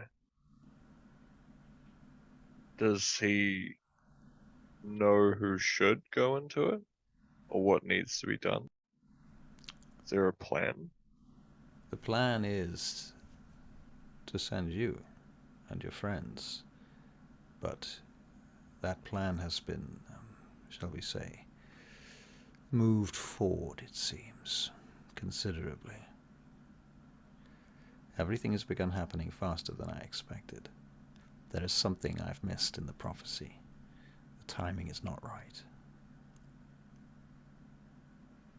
It cannot be helped, I suppose. I mean, you said this last happened decades ago, right? Yes. Yes. The one that you can speak with is QED.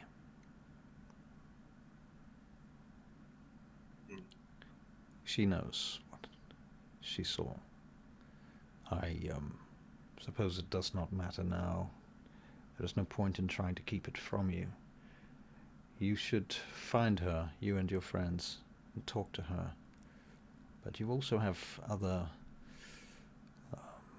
responsibilities here in London. Do you think maybe we should get Bishop or my sire to maybe protect this bomb so people like myself don't just jump down and start talking to it? Well, I was curious to see whether and how long it would take before it began making itself known to you all. It has taken considerable time and, for some of you, more than one dose of blue ichor. I have been waiting for this time, but I did not expect it to come so soon. I thought perhaps it would come in small increments, as it has done in the past. You will know that there are thinnies like this one in other places about the world. Beware of them. They are growing. Do we just identify them? Do they do the same sound? Yes. Yes, Okay. They will call to you. They can be very difficult to resist. I do have an amulet that I can make. I have not presently any with us, but I can have the materials brought here, and then I will cast several amulets that you will wear. These will help protect you from the sound of the thinnies.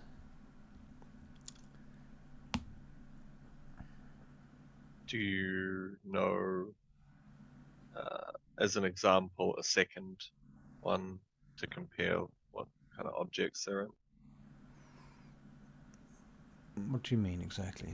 Ah, I see what So you have one here in your library as a bomb. So one Right. over in Milan that's, I don't know, yeah.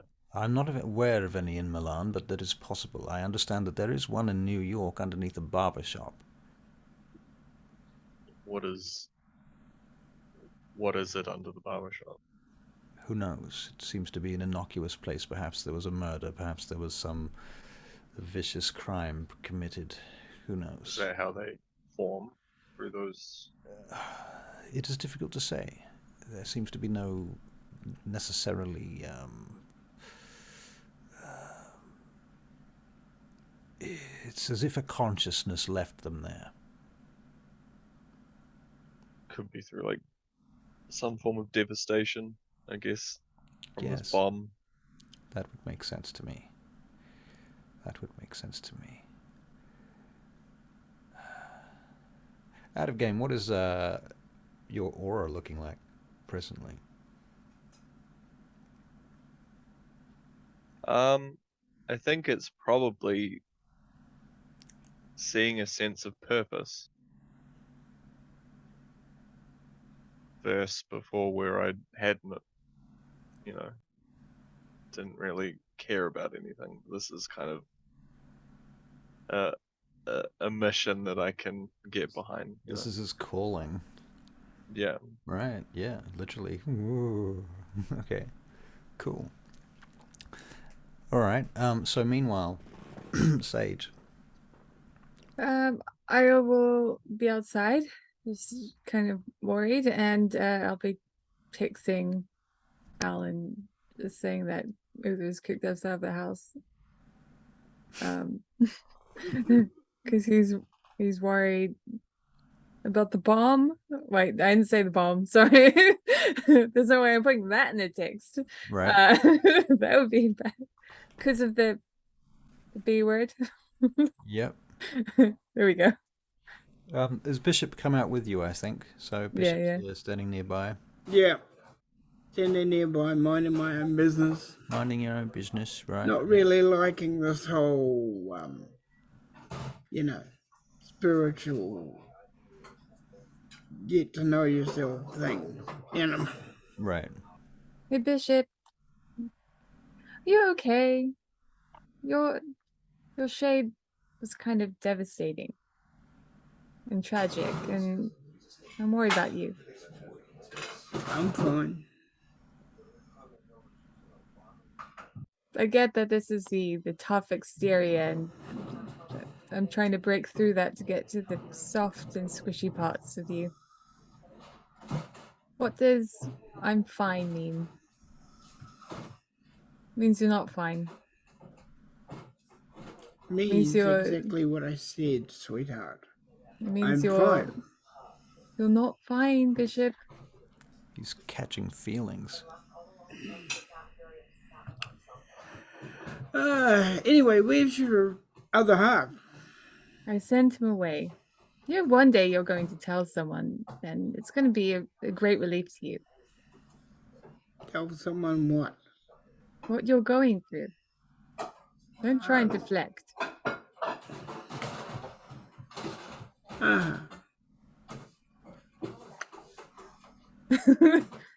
Fine. How are you? All right? Those sounds in the background are Benjamin packing the car. It's not Gehenna. It's the same thing. Right. Do you need some help there, Benjamin? Or what? Well, I suppose I'm just trying to find things that we can. I think I've got the emergency pack, emergency rations, emergency. Where's my list? Your Yeah, emergency pickled jam. Pickled. Where on earth are you going this time, Benjamin? Where am I going? Well, Uther sent us out, so I'm activating emergency protocol number 12. See, that's what we need to learn. Emergency protocol number 12. Well, under an extreme situation, we should all head to Milan. Can we do that during martial law? Well, it would be difficult. Should, I suppose. when is Bishop turning Parker? Did you just get here? He just unobfuscated. What, you having a conversation? Hello? Where's Parker, by the way? Is he around? Parker is around. He is Sorry, here. that was out of game. He is here. He is here. And I will talk to him about that. actually. Okay. I want to talk to him about. All right. Do you want to do that now? Yep. Okay. So Parker has took a lot of notes the previous night, and he's probably just been listening to this conversation you've been having with Sage, I suppose. Maybe he's sitting in the car ready to go. He said, "I'm ready to get out of here whenever you are, sir. Car is prepped." I was ready to get out of here when they showed that blue Ichor stuff. What happened with that? Well, I don't really want to go over it. Fair enough. You'd certainly said a lot of very strange things, as did the rest of you. It was a most peculiar time from my point of view. I think we should talk about you. I similarly don't want to talk about it. However, I suppose we must. Go on. When? Well, I think you should talk to whomever your commanding so-and-sos are and straighten out a time, because I don't want to become a burden right in the middle of things. Well, of course. All right. Now, you asked everybody else's opinion. Do you want to hear mine? I do, of course. Most certainly, yours is the most valuable of all. You would be my sire.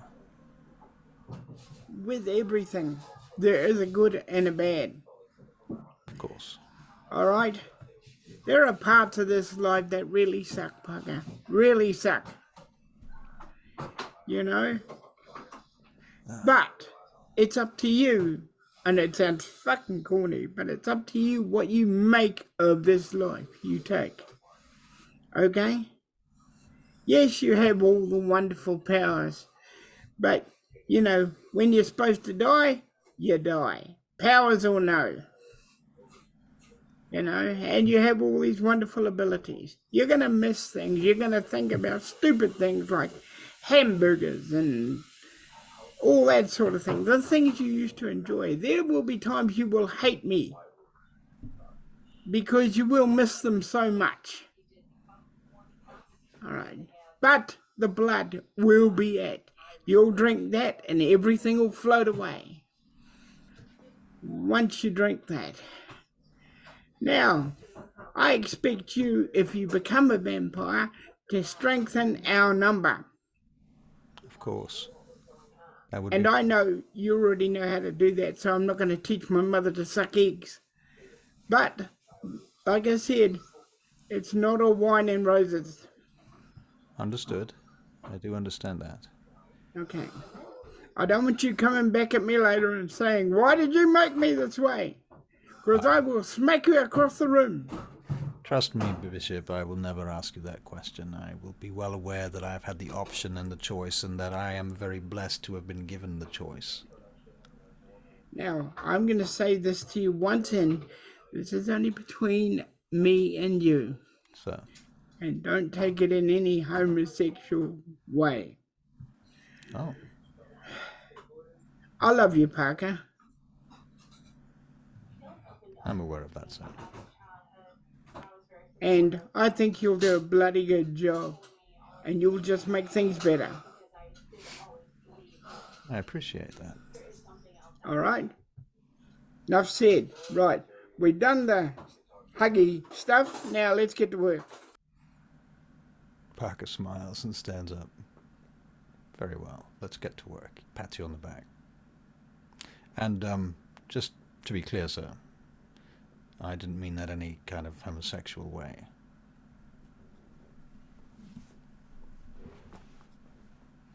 He walks off to go and get stuff and get things packed and so forth. All right. So meanwhile, Shipman. I get you guys confused. Your names are just like one of each other's names backwards, kind of, almost.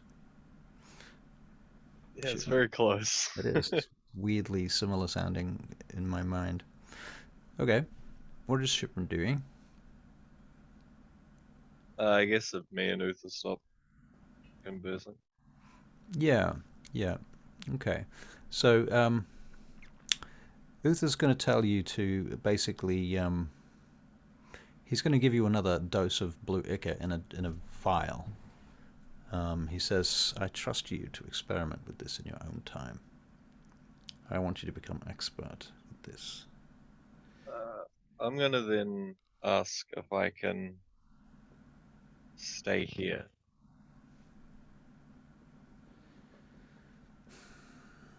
I live in a morgue. Alright. If you want me to experiment with this, I'd probably rather do it where I potentially have others around me. That is absolutely... yes, of course. Of course. Yeah.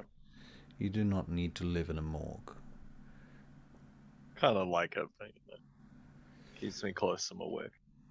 I imagine, but you have new work now. Sorry, it cut out for me a bit. Can You have new work now. Yeah. But we will require more ingredients for the ichor. Until now, I have had Benjamin pursue these leads for me, and it has been of great difficulty for him to perform these operations. He has a very fragile conscience. Look, any blue-eyed, there's blue-eyed humans, right? Any Yes. blue-eyed humans that come into my morgue, I will take their eyes. Excellent. Then you can... No alive human needs to be harmed because they're dead. Excellent. That is good. That is very good. Thank you. This will take a great strain off our supply chain, I suppose, would be the term in your parlance. I will need you to consider how to prepare the team for an incursion beyond the Nile.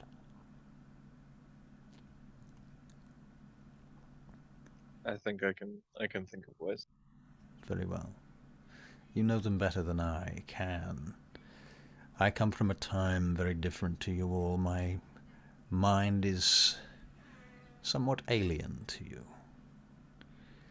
I am able to portray something of a human creature to them, but I am afraid it is all a facade. What are you then? Sorry, what was that? I said, what are you then? He turns to you, he says, well, sir, I am a vampire. Are you saying you're alien just from how old you are, or is there something else to that? Oh, beyond that, sir, I have seen many things, and even in life, my consciousness was transformed through a matter of spiritual alchemy, you might say. I was going to ask you how you know thaumaturgy. I stole it from the Tremere. Is that why you're hesitant to allow a Tremere to join the Order of Mars? Or... Absolutely correct. I should not have those filthy hypocrites step into our havens, our safe houses, and our places of worship. I would see them burn before that happened. They have done things to me, unspeakable things that I have survived. So what if I stole their magic? It was just a little bit of magic. It's a little bit more than that. Perhaps. I don't judge. How could I judge? He smiles to you, Dr. Shipman, and he puts his hand on your shoulder. He says, I have hope for you, Doctor. I have hope for you and your humanity. You have a remarkable amount contained within you, untapped. You have shut it out. Your curse has been driving a wedge between you and it for some time now.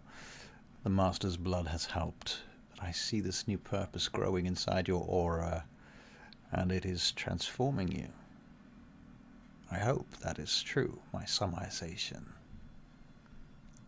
I will follow your guidance. My sire can't really give me that guidance. Your sire is,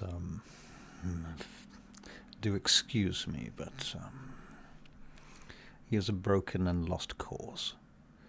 He will not survive Gehenna. I know.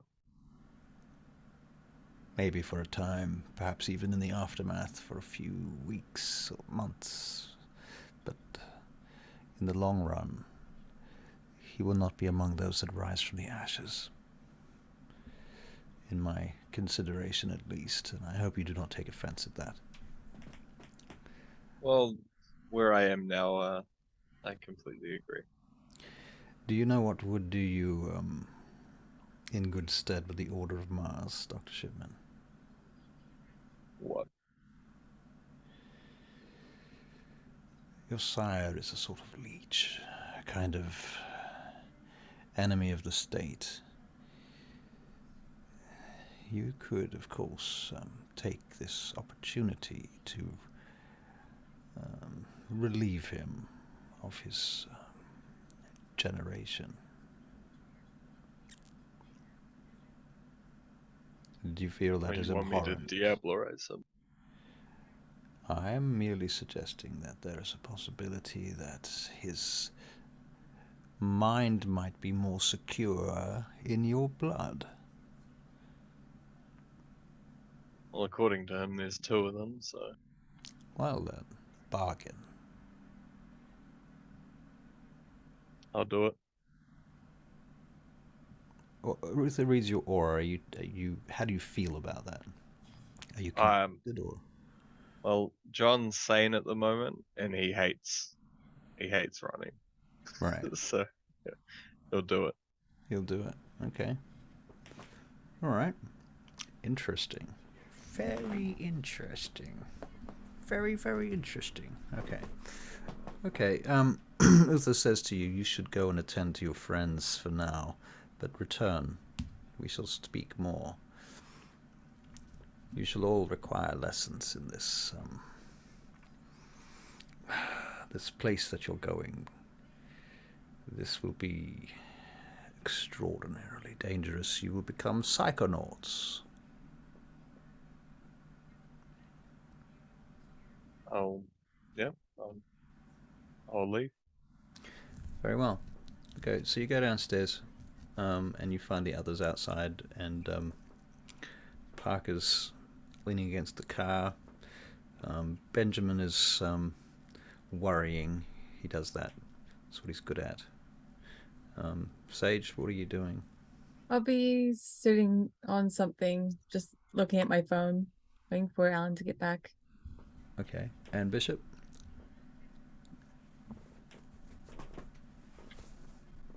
Can't hear you. Gotta press that button. I am There you go. ringing Lord Gustav and asking him when he thinks I should bring Parker into the world of the vampire. Right. Well, Gustavius responds at your earliest convenience. You are the sire. You do not need... You have been given permission by the prince. You have permission from the order. He says, after you've done this thing, and the time seems right to you, bring Parker to the mountain. All right. That's what he puts in his text. All right. Okay. He goes over to Parker. Mm-hmm. You've got a whole day tomorrow. Live it up. Well, if only it wasn't martial law, I could do something with that. You have an ID, don't you? I do. I'll find a way. Yeah. Believe me. I intend to blow an exceptional amount of money tomorrow. Good. Go for it.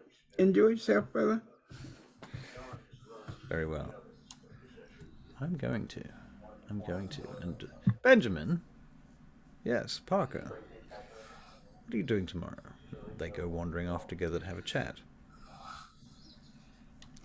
So, Sage, you get a text message.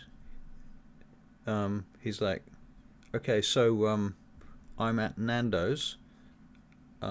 Where to next? What now? And the cat peed in the back of the car. Can you please come back? Sorry about your car. On my way. All right. Is it even his car? I don't know. Well, it was the fucking Aston Martin, wasn't it? There was a new Aston Martin. That one exploded. Blew up. I haven't given him the new one yet. So it's probably one of Bishop's. One of Bishop's cats. Oh no, Bishop, buddy, bro, pal. Okay, cat pee. He better clean it up or his vampire life's going to be real short. Bishop doesn't know. All right. Just let it dry. So Alan comes back in the whatever car it is. It was a fairly nondescript car, actually, if I recall now that I'm thinking about it. Correct. Yeah, it's like a Nissan or something, a blue Nissan. And so he comes cruising up in the blue Nissan, and when he stops, Coterie is crawling around on the dashboard, and he's like, "Fucking get off there!" Come here, Coterie. I'll open the door and pick her up. Heard you've been up to mischief, haven't you? Yes. Good. All right. Have you been able to Sorry. talk to Coterie yet?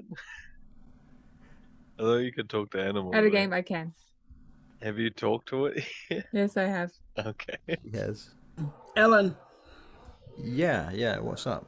later on tonight, if you got the time, I want to talk to you up at the office. Yeah. You want to talk to? Okay. Is that all right? Oh. Is everything okay? It's to do with office stuff and you. Okay. Sure. What time? Anytime that suits. Right, which office are we talking about? Are we staying back at the house, or are we going to the airbase, or are we going somewhere else now? The office at the airbase is where I want to talk to you. Well, I'll make sure that everything's all right with Sage, if that's all right with you first. Is that? Go for it. Yeah. She's all right. your sire. Okay. Well, I'm right here. So Sage, do you hear that? Why? You'll find out. He'll tell you. Look at Alan.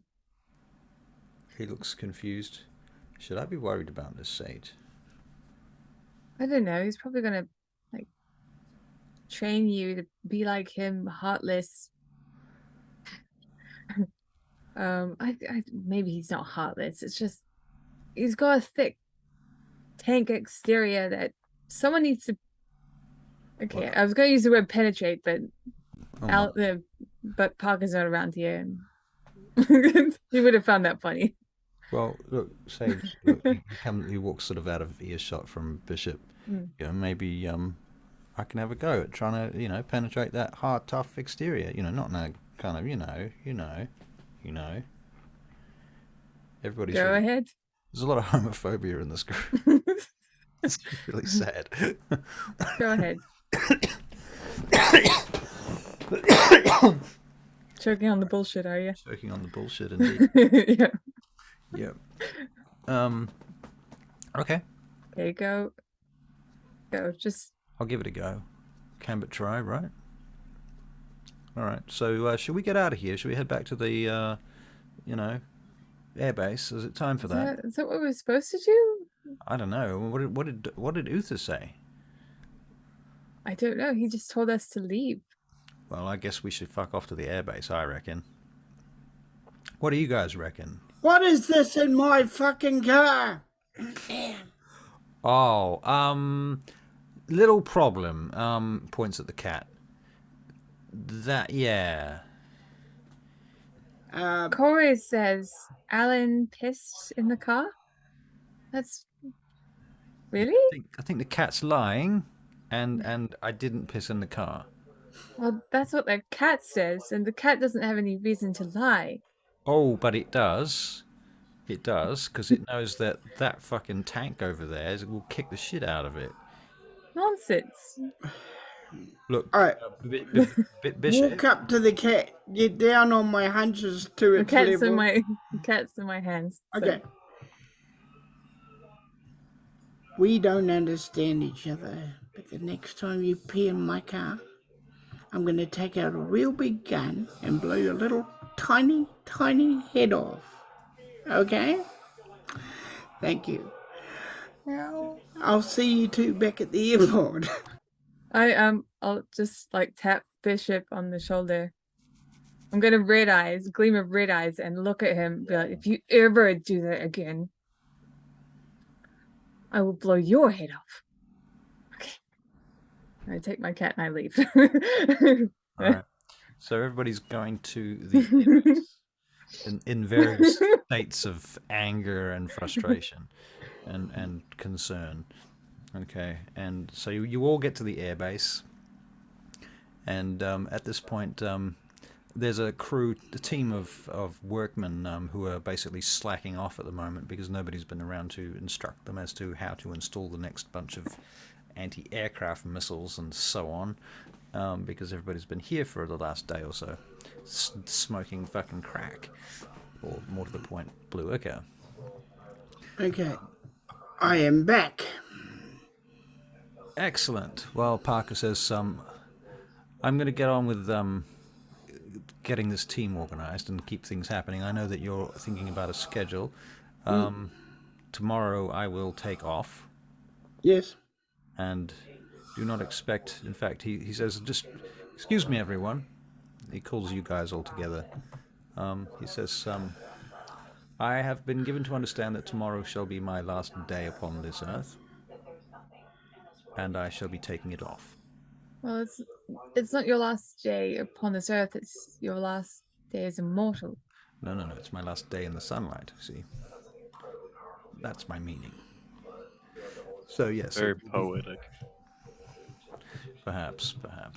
I don't know if it's poetry or prophecy, but in any case, tomorrow I will be taking the day off, and I shall not be doing any work whatsoever for anyone. I shall probably go to the movies. You know what? Scratch that. It's too dark in there. I will go to the beach. And I'll find some other things to do too. In fact, I'm going to be taking the time off now. So goodbye. Don't expect me to answer any calls, text messages, or anything until If you tomorrow. get a tan, it's permanent. Great idea. Tanning bed salon visit and maybe a haircut. Just make sure it's not a really bad tan. It's permanent. Yeah, make yourself look like you want to look like for the rest of your life. If you want to get a tattoo, you better do it now. I think I'll be good with that. Get one of Bishop's name. Yes. And a love heart. Shut up, Sage. Goodbye. He walks off. Bumps your shoulder as he walks past you. A little bit smug. Wow. He's changed, isn't he? You know, I wish that you had that same, you know, the day. I wish you had that. What he has. Yeah, it would be good. That's all right. Didn't happen that way. Oh, the difference between him and I is I got to play at fucking Wembley fucking Stadium, didn't I? So he didn't do that, so fuck him. I don't know where am I here? Am I where everyone else is? Yeah, I'm assuming that unless you say otherwise, okay? Okay. I'm gonna say to Ellen, it's probably better that you didn't have all this time to think about it. Why'd you say that? Well, we had a whole intervention conversation about whether you would want to become a vampire. Like, you didn't have the choice, which is probably a better thing to happen. You guys had an intervention conversation about whether I would want to become a vampire. No, Parker. He had right. he went around asking whether you should become a vampire, whereas you just happen, right? You don't have a choice, which is sometimes a good thing, right? Yeah, well, I mean, it took the whole all that fucking worrying and shit out of it, didn't it? You know, I didn't have Exactly. to You spend have all to have a day. moral Yeah, dilemma. whole moral dilemma. Exactly. No, Yeah. it just landed on me instead. All I can think of is Parker's going to go out to the beach and he's going to be lying there, and it's not going to mean anything. Why don't you reckon it's going to mean anything? I think it's just a coping mechanism. Huh. I think Parker already wants to be a vampire, and so this is just what he thinks he needs to do, rather than this is going to help him. Well, He's it's a just doing. sentiment. No, I think he's just. This is what I need to do. Well, what? Whereas with Alan, or whereas with you just it happened.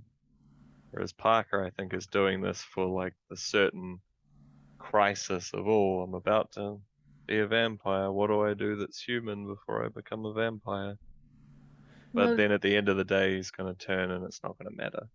I guess I understand the sentimentality there. That's, I think that's what Sage is saying. It's a it's kind of sentiment. sentimental thing, and he's like wanting to remember this moment. Like he's always going to remember his last day as a human, you know. And so anything he does is going to be, you know, really specific to that. But Well, I I guess for also me, why would I want to experience the joys of humanity when the next day I'm not going to be able to experience that ever again? sort of inevitable thing you're saying is like you don't want to experience it because it will hurt more to lose it. Well, imagine through your life you have moments of regret and you think about that forever. Moments that you've made and chosen to do something where it didn't work out the way you wanted to. And then you think about it before you go to sleep and it keeps you up at night. And now imagine that you've gone out for the day to do things that potentially you're going to think about when you become a vampire, that you're never going to be able to do that again and regret it forever. I guess so, but there's already things like that. Like, I mean, I already remember my last Nando's, and I didn't know it was going to be my last Nando's when it was my last Nando's. Right, but you didn't get the choice to go and have your last Nando's. Could have gone and had a last Nando's and like, I actually really like Nando's. And then the next day you can't have Nando's in it anymore. You had that taken away from you. Didn't you eat Nando's at one point, Doctor? No, Nando's is unhealthy. Right. He's got shares in Subway. I don't know, just for me, I would rather not have a day where I indulge in things that I could never partake in again. Well, Parker's a different person, and What about the he's whole? allowed it. Isn't it better to have loved and lost than to have never loved at all thing? Or is it not like that? Because you know, I guess the difference here is that he's doing things he's already experienced before. Right. It's not things that he hasn't done before. This I'm is just things gonna, that. I'm This gonna is take Alan just. by the hand and then just walk away. Alan looks at you and says, "No, I need to go and talk to Parker." No. What? Why? Because I Need want to, because he's my friend. Okay. Okay, go. I push him. He runs off. I'm Have just you saying, broken you Alan? don't think this whole experience that he's about to put himself through might make him not want to be a vampire? Well, that's fine. It's completely his choice. Okay. The fact that he's allowed to choose is To me, it a good almost thing. seems cruel that he would feel the need to go and experience all the joys of humanity to then have that taken away from him. Okay, Dr. Depresso. Go get yourself an espresso. And I leave. Okay, bye-bye. Jesus. Meow, meow. Oh, hello. Starts climbing up your shoulder. Bishop, what are you doing?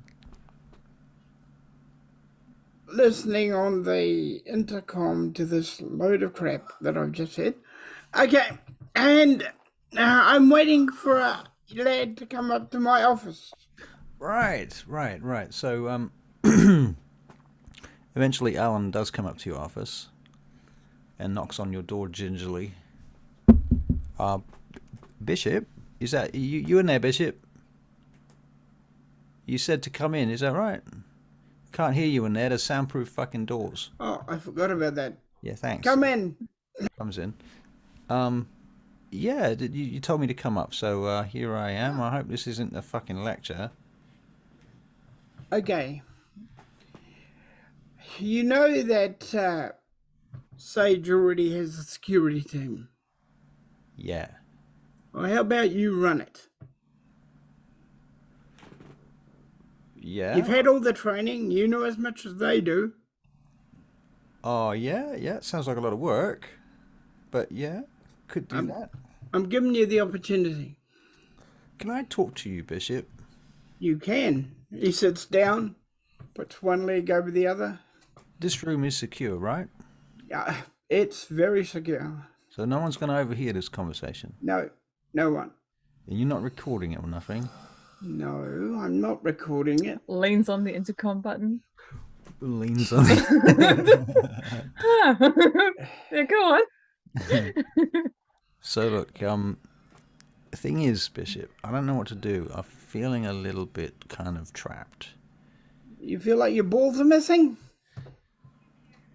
Well, no. Fuck no, not like that. No, nothing like that. Just like a little bit like, I feel a bit like somebody's ragdoll or occasionally stuffed animal or something, you know, kind of like an emotional kind of accessory. Okay. And also a little bit overprotected sometimes, you sort of guys chose to make me a vampire. I'm here now.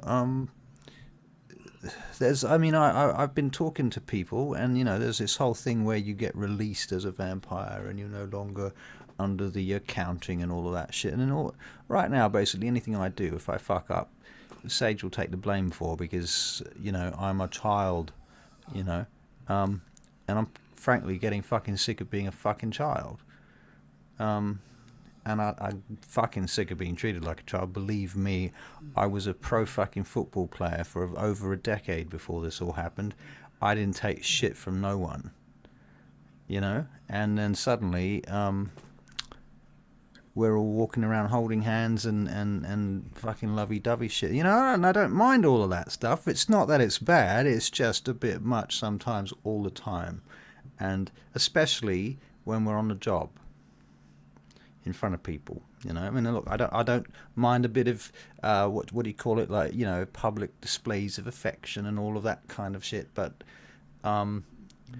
yeah, I don't know. I mean, when I see other people doing that sort of thing, and I'm on a job, and they're supposed to be on a job, I think they're distracted, and I think that could be a problem, And if she's worrying about me, and I'm worried about her getting shot at some crucial moment or some shit, then we're not playing for the team, we're playing for ourselves. This is something that you and her have to talk about. But the problem is, I'll be honest with you, Bishop, the real problem here is I went up against this when I tried to talk to her about this, and she says, you're my child, and then she reminded me that I, have the blood bond, and I really don't have any way against this. There's nothing I can do. Like, this is that there's no way I can, and the thing is, I don't want to hurt her feelings, of course, because I fucking love Sage. She's my fucking sire. But what am I supposed to do with that? Okay. You've got to sit down with her, and you've got to discuss this with her. All right? You're a grown man. She's almost grown woman. What do you mean by almost grown woman? Well, she loves the world and the universe and wants to save it. Yeah. Well, yeah. you're involved with one of those kind of women. And when you're involved with one of those kind of women, it comes with the territory. One of those kind of women. Yeah. Right. Okay. Should I be writing notes? Don't take advice from me. I was only married once. Right. Yeah. Right. I saw what happened to that. No offense. Yes. Yeah. I'll let you know something saying we're being secret. All right? We're being secret. Yeah. Okay. Go on. She used to work in a coffee house in Vietnam. So did my daughter. Well, she kept my daughter with her while she was at the coffee house. Yeah. Unfortunately, the enemy put a bomb there. I see. And it blew up. And I couldn't get to them. Sorry. But I took my vengeance afterwards. In the wrong way. What do you mean in the wrong way? Is there a right way to take vengeance? Yeah, but the way I took it, I shouldn't have. I suppose I should ask then, eh? The picture at the back of me, the church. Yeah. That's how I took my vengeance. You went to church? I went to a church where the Viet Cong were. Oh, yeah. And I killed every man fucking one of them. And burnt them. Bishop, you're scaring me right now. And your voice has changed. Well, your girl isn't like that. She's totally opposite. And that's what you've chosen. And that's the person you got to be talking to. Well, put my hand up here and say, chosen is an interesting word, isn't it? Yeah. Did I choose anything? Do you want to have a relationship with her? Well, she's my sire. Is that the only reason you want to have a relationship with her? Well, I love her. She's my sire.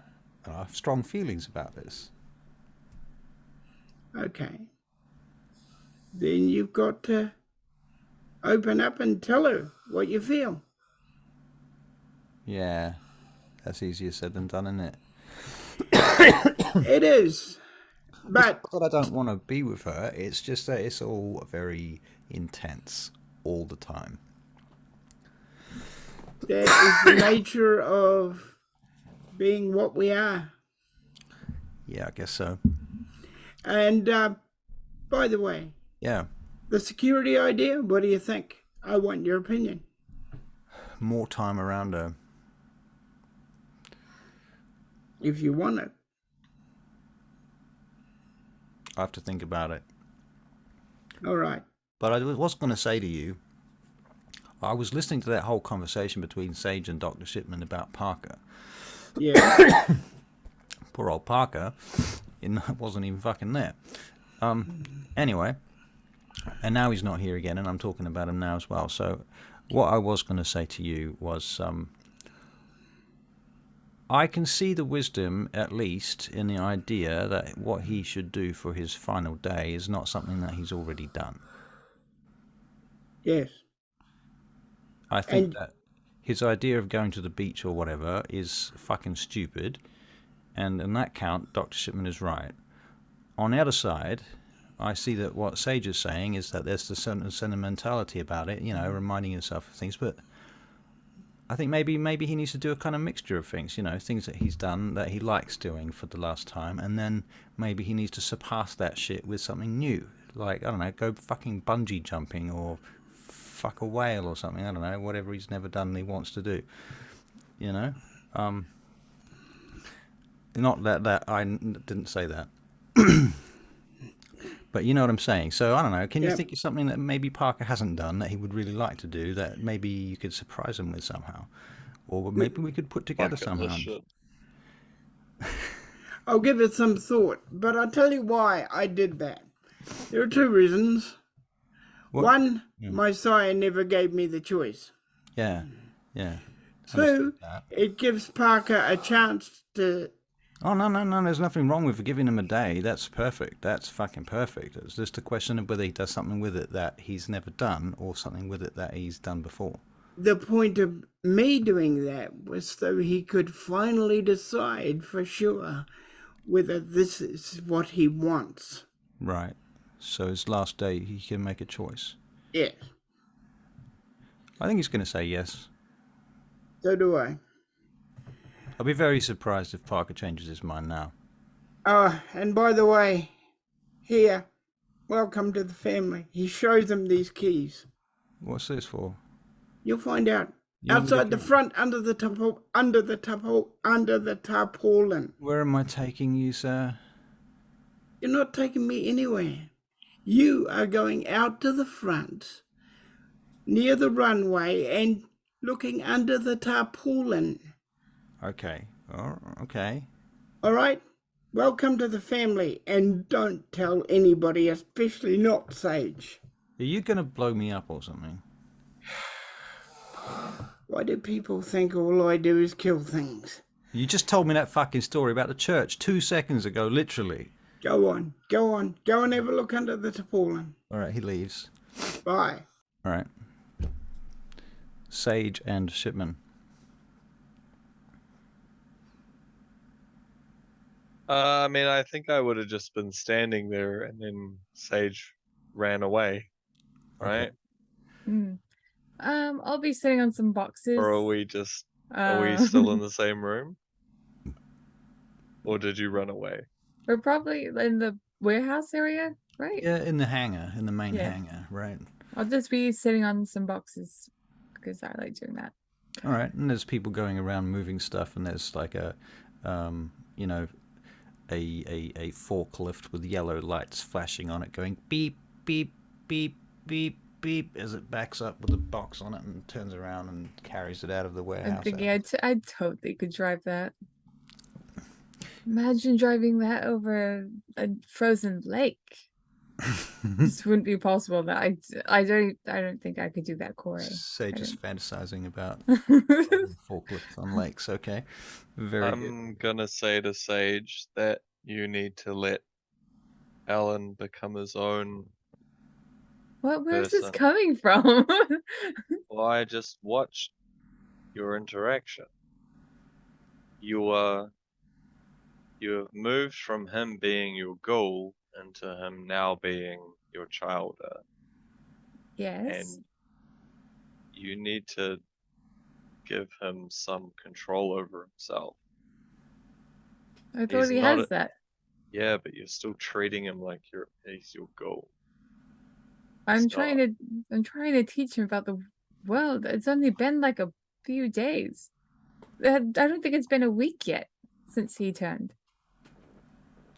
I think a lot of that needs to be done on his own decisions. You can't protect him through everything, right? How long was your sire around to teach you? Actually, it's probably a bad example. Yeah. Look, I can understand the level of protectiveness, but he's not a ghoul anymore.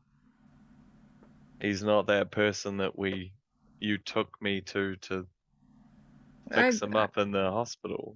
I know He's that, not but anymore. it's worse. No, what? I mean, it's better, but do you really think him being a vampire is worse than being a ghoul? There's a lot more at stake.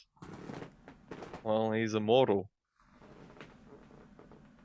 Yes. Yeah. But the whole society, I don't know. I don't know if I think he'll probably appreciate it more if he feels that he has a sense of agency for himself. That he can do what he wants to do. I don't know. I thought I've been giving him that. Well, I don't know. Have I? From not what been? I've No. observed, it doesn't look like that. Hmm. And then you then have to deal with his conflict of being your child versus what he wants to do. You should ask him what he wants to do. But then Well, also, if he defies what you want to do, Let him do it.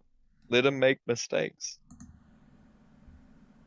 The dad's popping out of you. I can see it. Man, All right, let him make fine. mistakes.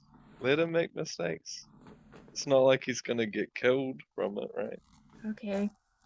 I'll just wait till Alan gets back. All right. Okay, well, you have this conversation, and you probably do a few other little things in the meantime.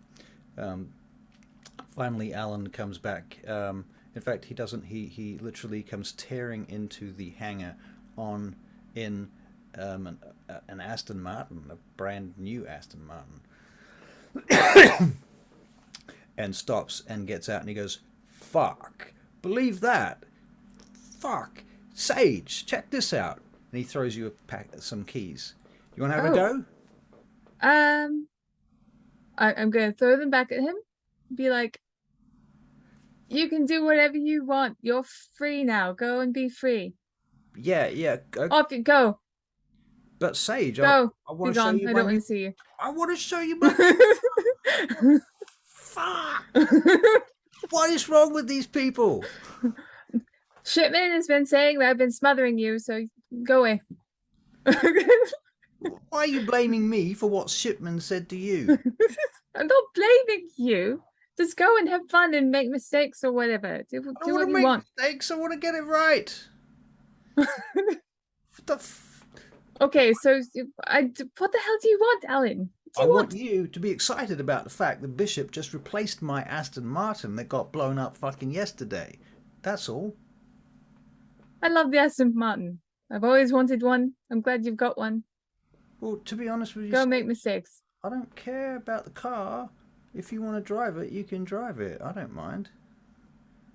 And look, we do need to talk. I've been thinking about this shit myself, to be honest with you. I mean, it might surprise you, but I have been considering talking to you about well, we spend a lot of time together and we work together, and all these things pile up on top of each other, and sometimes, as Bishop would say, a man needs to feel like a man. And Why am I in the damn thing already? His voice just carries. the voice from the sky. Yeah. Bishop's voice comes over the intercom, and the whole Yeah. fucking, the hangar speakers. Why am I being? Yeah. Anyway. So look. I just think we need to cool it a little bit. That's all. You want to Not end the saying- relationship? No. I'm not saying that. I know it sounds like it. You were very sensitive, and I understand that you're very sensitive, and I am.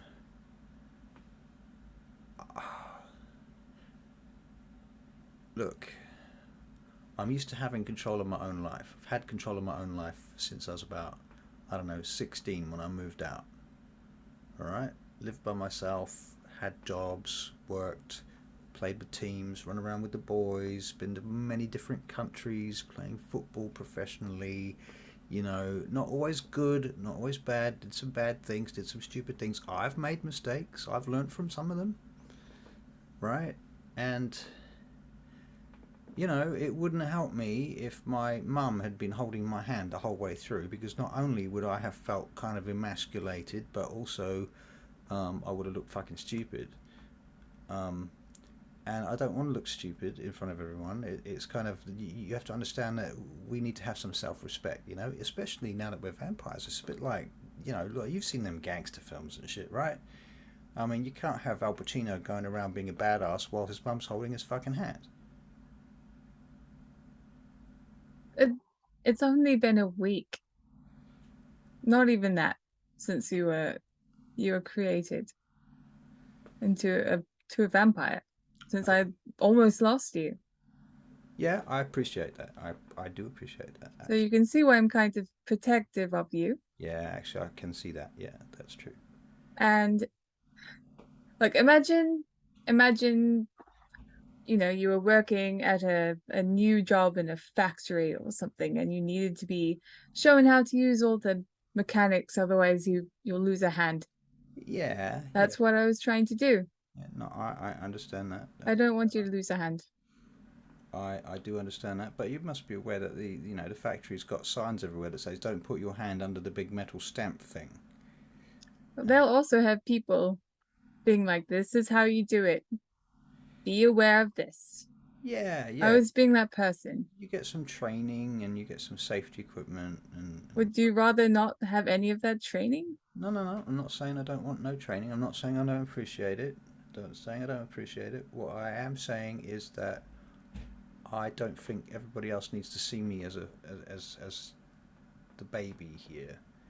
I don't know. I mean, it's been a week, so maybe I'm just being too sensitive. No, it's fine. Do what you need to.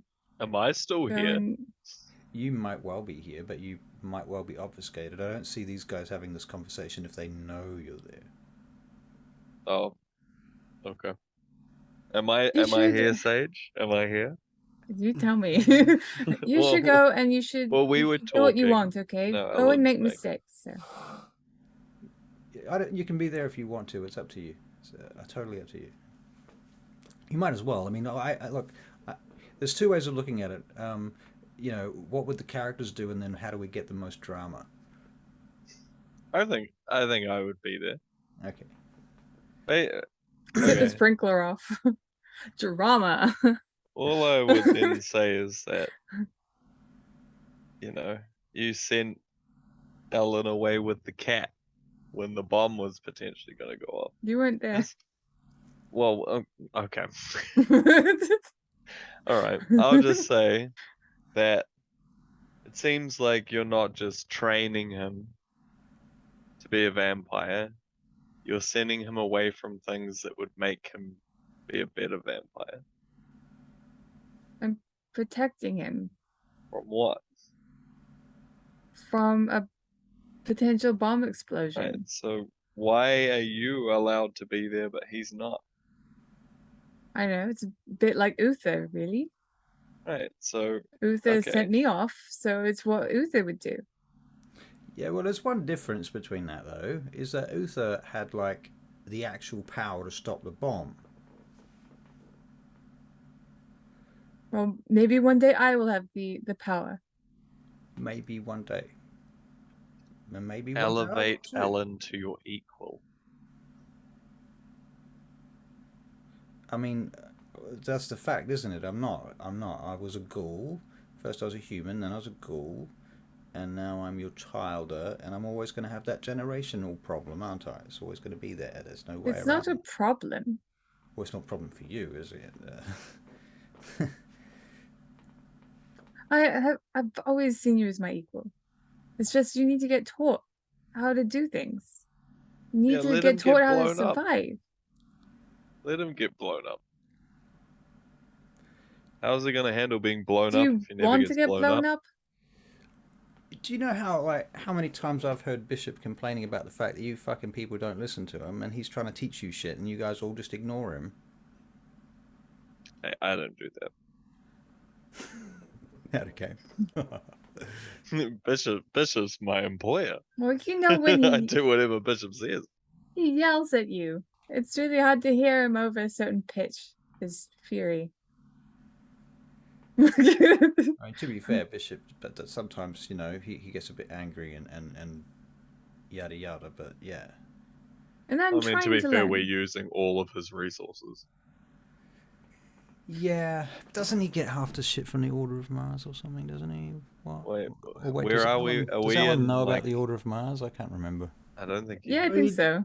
He's the one ghoul that was allowed. You know how He we were hasn't allowed been one ghoul? initiated though, right? No, but ghouls get up to a certain point of information. Yeah. Oh, so he just knows, from whispers and stuff, but not. He's probably been dominated to never speak of it. He'd have an idea of it, but he doesn't know it. Yeah. Yeah, I think so. Okay. And no, he doesn't. I'm not. You're not there. I mean, you can come down anytime you want, Barry. No, I'll listen to it. I might be listening to it from a place in the office, you know? Okay. Look, 'Cause Alan, I'm not prepared for this. Like, I wasn't really wanting you to be a child at this point. I was thinking maybe when, I don't know, in 20 years' time, I would come to you with this prepared plan of things you could do for your last night, but you didn't get it, so I'm not prepared. Well, okay. Look, truth is that I might have probably died in that hospital anyway, and I was the one that looked over to the car, to the bike. What was it? I can't remember. What were you driving that night? Bikes. Bike. Yep. I saw you on a bike up there on Winchester Avenue.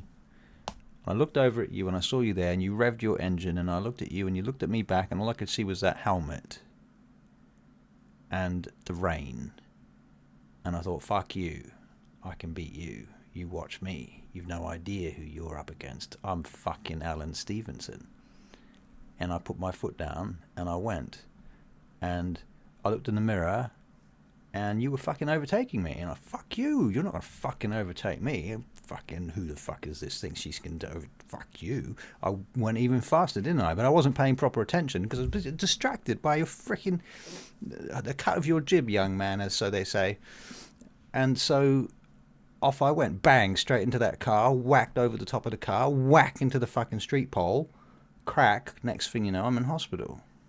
So, you know, pretty much killed myself, didn't I? So, you know, kind of my own fault, wasn't it? I think you did nothing. You pretty much saved my life, actually. I mean, if that had been anyone else who I had chosen to drag race on that night, on that rainy night on Winchester Avenue, I'd be a dead man. That's how I see it. I'd have shot him. You would have probably have been a vegetable. Comes back again. Like a carrot. Something. But you would have just shot him. This would have been like a car crash and you just shoot them. Like a Oh, gimp hurt horse. some people, just kill them, put them out of their misery. Stage bishop comes down. They're like, oh, it's just a flesh wound. Not anymore. Flesh wound. Let me put you out of your suffering. You broke a hand now. Oh no. Bishop comes down, you say? Yeah, he comes down. He's heard enough of this crap. And he walks in and he goes, well, have none of you got anything to do? And don't you and him live at a home? Go and live there. Well, I live at my home and he lives at his. Good. Go and live there, the both of you. Wait a minute. May I just interject here, please, if it's all right with you, oh great superior ones. Looks at both of you this time. Yes. But are we not under, martial law? Is there not some serious shit happening? Should we not stay together for a little while, just in case? I mean, There you are, that's what I like. The boy's got intelligent thinking. All right. Some ideas here, just, in case you like them, maybe. If we Good go idea. off to different places, we have to split up our security teams. We've got to split up our vehicles. On the other hand, they say don't put all your eggs in one basket. So what can I say? All right. You're thinking like someone who could be a security guard or a security person or a... But I know you want to be... Don't you think he has enough jobs? You want... I'm talking to him. I'll talk to you when I get round to it. Oh, right. Yes. All right. Whatever you want to do, Alan, it's completely up to you. Ellen. I'm going back to play with the cat. Don't you want to be an actor or something? Ellen? When this lockdown bullshit is over and we're finished with this fucking nonsense, and I don't know if I got time to be an actor anymore, Bishop. It's there's a lot of shit going on, and there's people blowing up my fucking car, and to be honest with you, that scared the crap out of me. Well, you I know. It's no fun being what we are sometimes. All right? It sucks sometimes. What if we, like, just... What would happen if we just took off? If we went to fucking Tahiti or somewhere, you know? Well, to be honest, they'd just find another bunch of idiots and make them do the job. Perfect. Then we can fuck off. Let's do it. Yeah, but they'd hunt us down and kill us. Oh, that's a problem. That could be a flaw in my plan.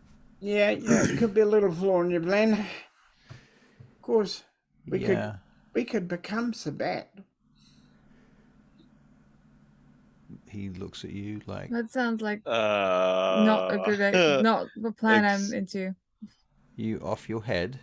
Look, if you're going to do anything, Alan, you're not doing that.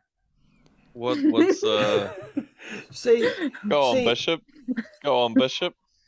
See, that's a look I want to see. That's a look I want to see from all of you. And that's our job. And what we got to be doing is our job. We have our lives, but we have our job. Let's get to our job. All right? Wonderful. Yeah.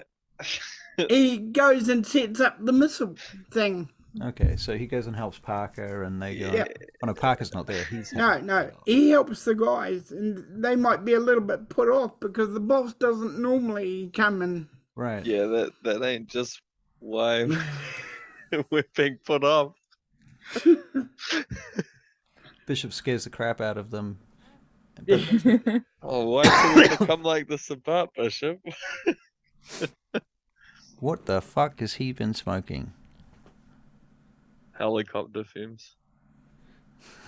Up close and personally, apparently. So, yeah. Alright, what have you learnt, Sage?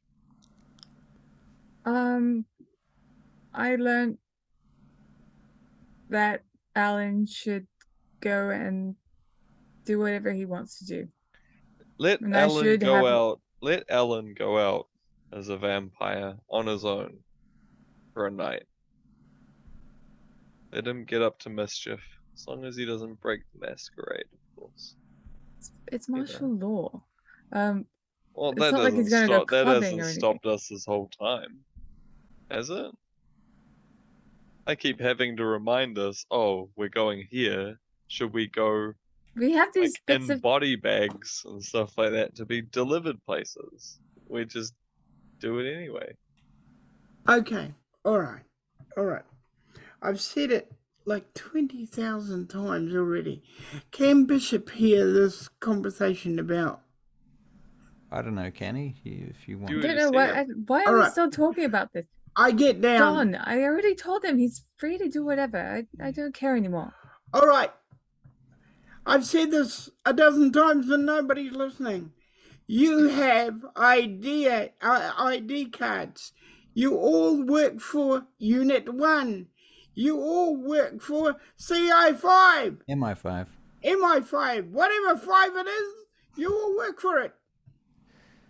You can go where the fuck you like, almost.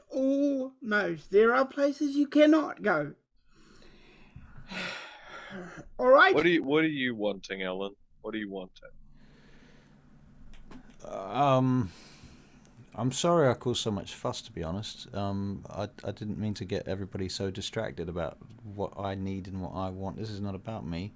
There's a bunch of other shit going on, and I don't think you should be worrying about me right now. Do you want to come help me at the hospital?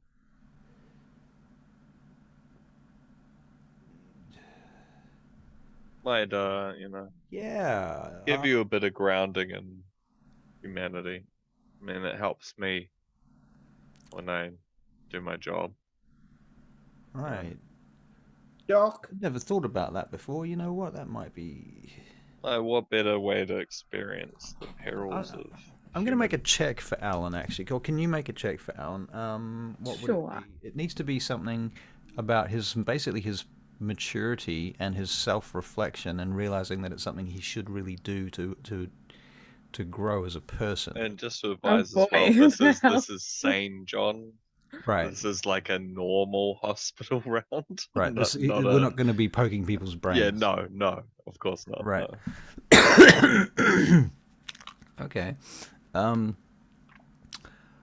guess it would be intelligence and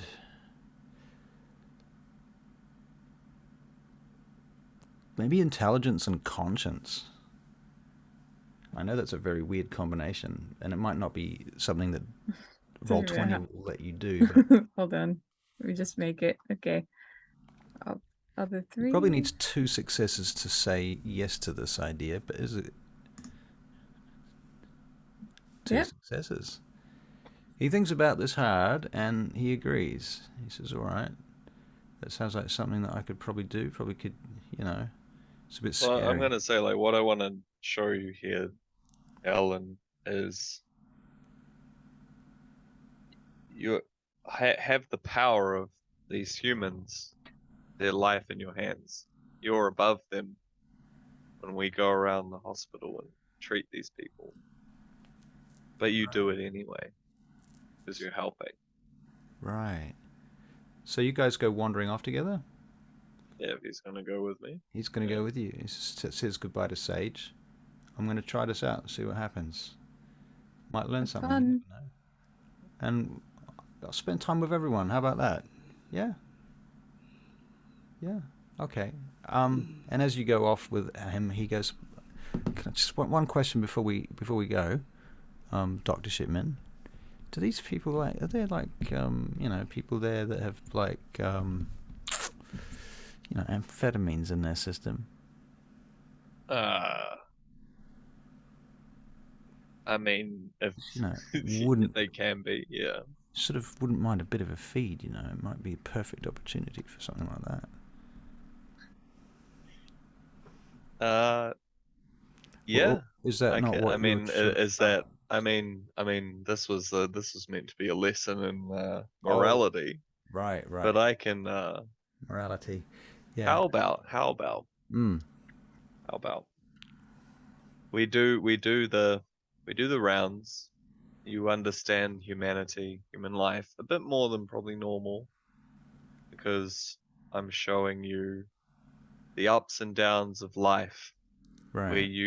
And I'm going to make you talk to these families who have their father or their mother or their sons or their daughters in life-threatening critical conditions, and we're going to save their lives. That's what we're going to do. Fuck. And then you can then talk to them and witness their joy that you've saved their daughter's life. You're going to witness that, and then you can indulge in your frivolous. When you put it like that, I feel a little bit ashamed, to be honest. Did I even ask you about that? Well, can't just focus on that part. You also still have to be able to enjoy for yourself. Right. All right, let's go. So you guys get in a vehicle and off you fuck. All right. Bishop goes, once he's finished with the missiles. Yeah. And he's sure that the guys know what they're doing and stuff like that. Yeah. He goes up to Sage. Songbird. Yes, that's I want me. to talk to you. I'm right here. If you have anything you have to say, sit down beside me. Sit down beside me. Come on. I'm already sitting. All right. I was thinking, if Parker's okay with it, do you want to be there at his becoming? Probably. Yeah. I mean, I'm always there to support him. It can be kind of, kind of messy, and he really might not want me there. Okay, well, might be embarrassing, but we'll ask him and see what he says. All right. The other thing is,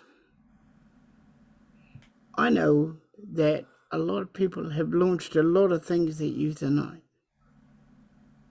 But the one thing you've always got to be, no matter what happens, is yourself. And there's no one good at being themselves better than you. Okay? Right, thank you. And he gives her a kiss on the forehead. And Okay. then he leaves. Is it new love blossoming? I'm so lost. I think it's confusion. All right. It's confusion blossoming. And you know what fine. happened then?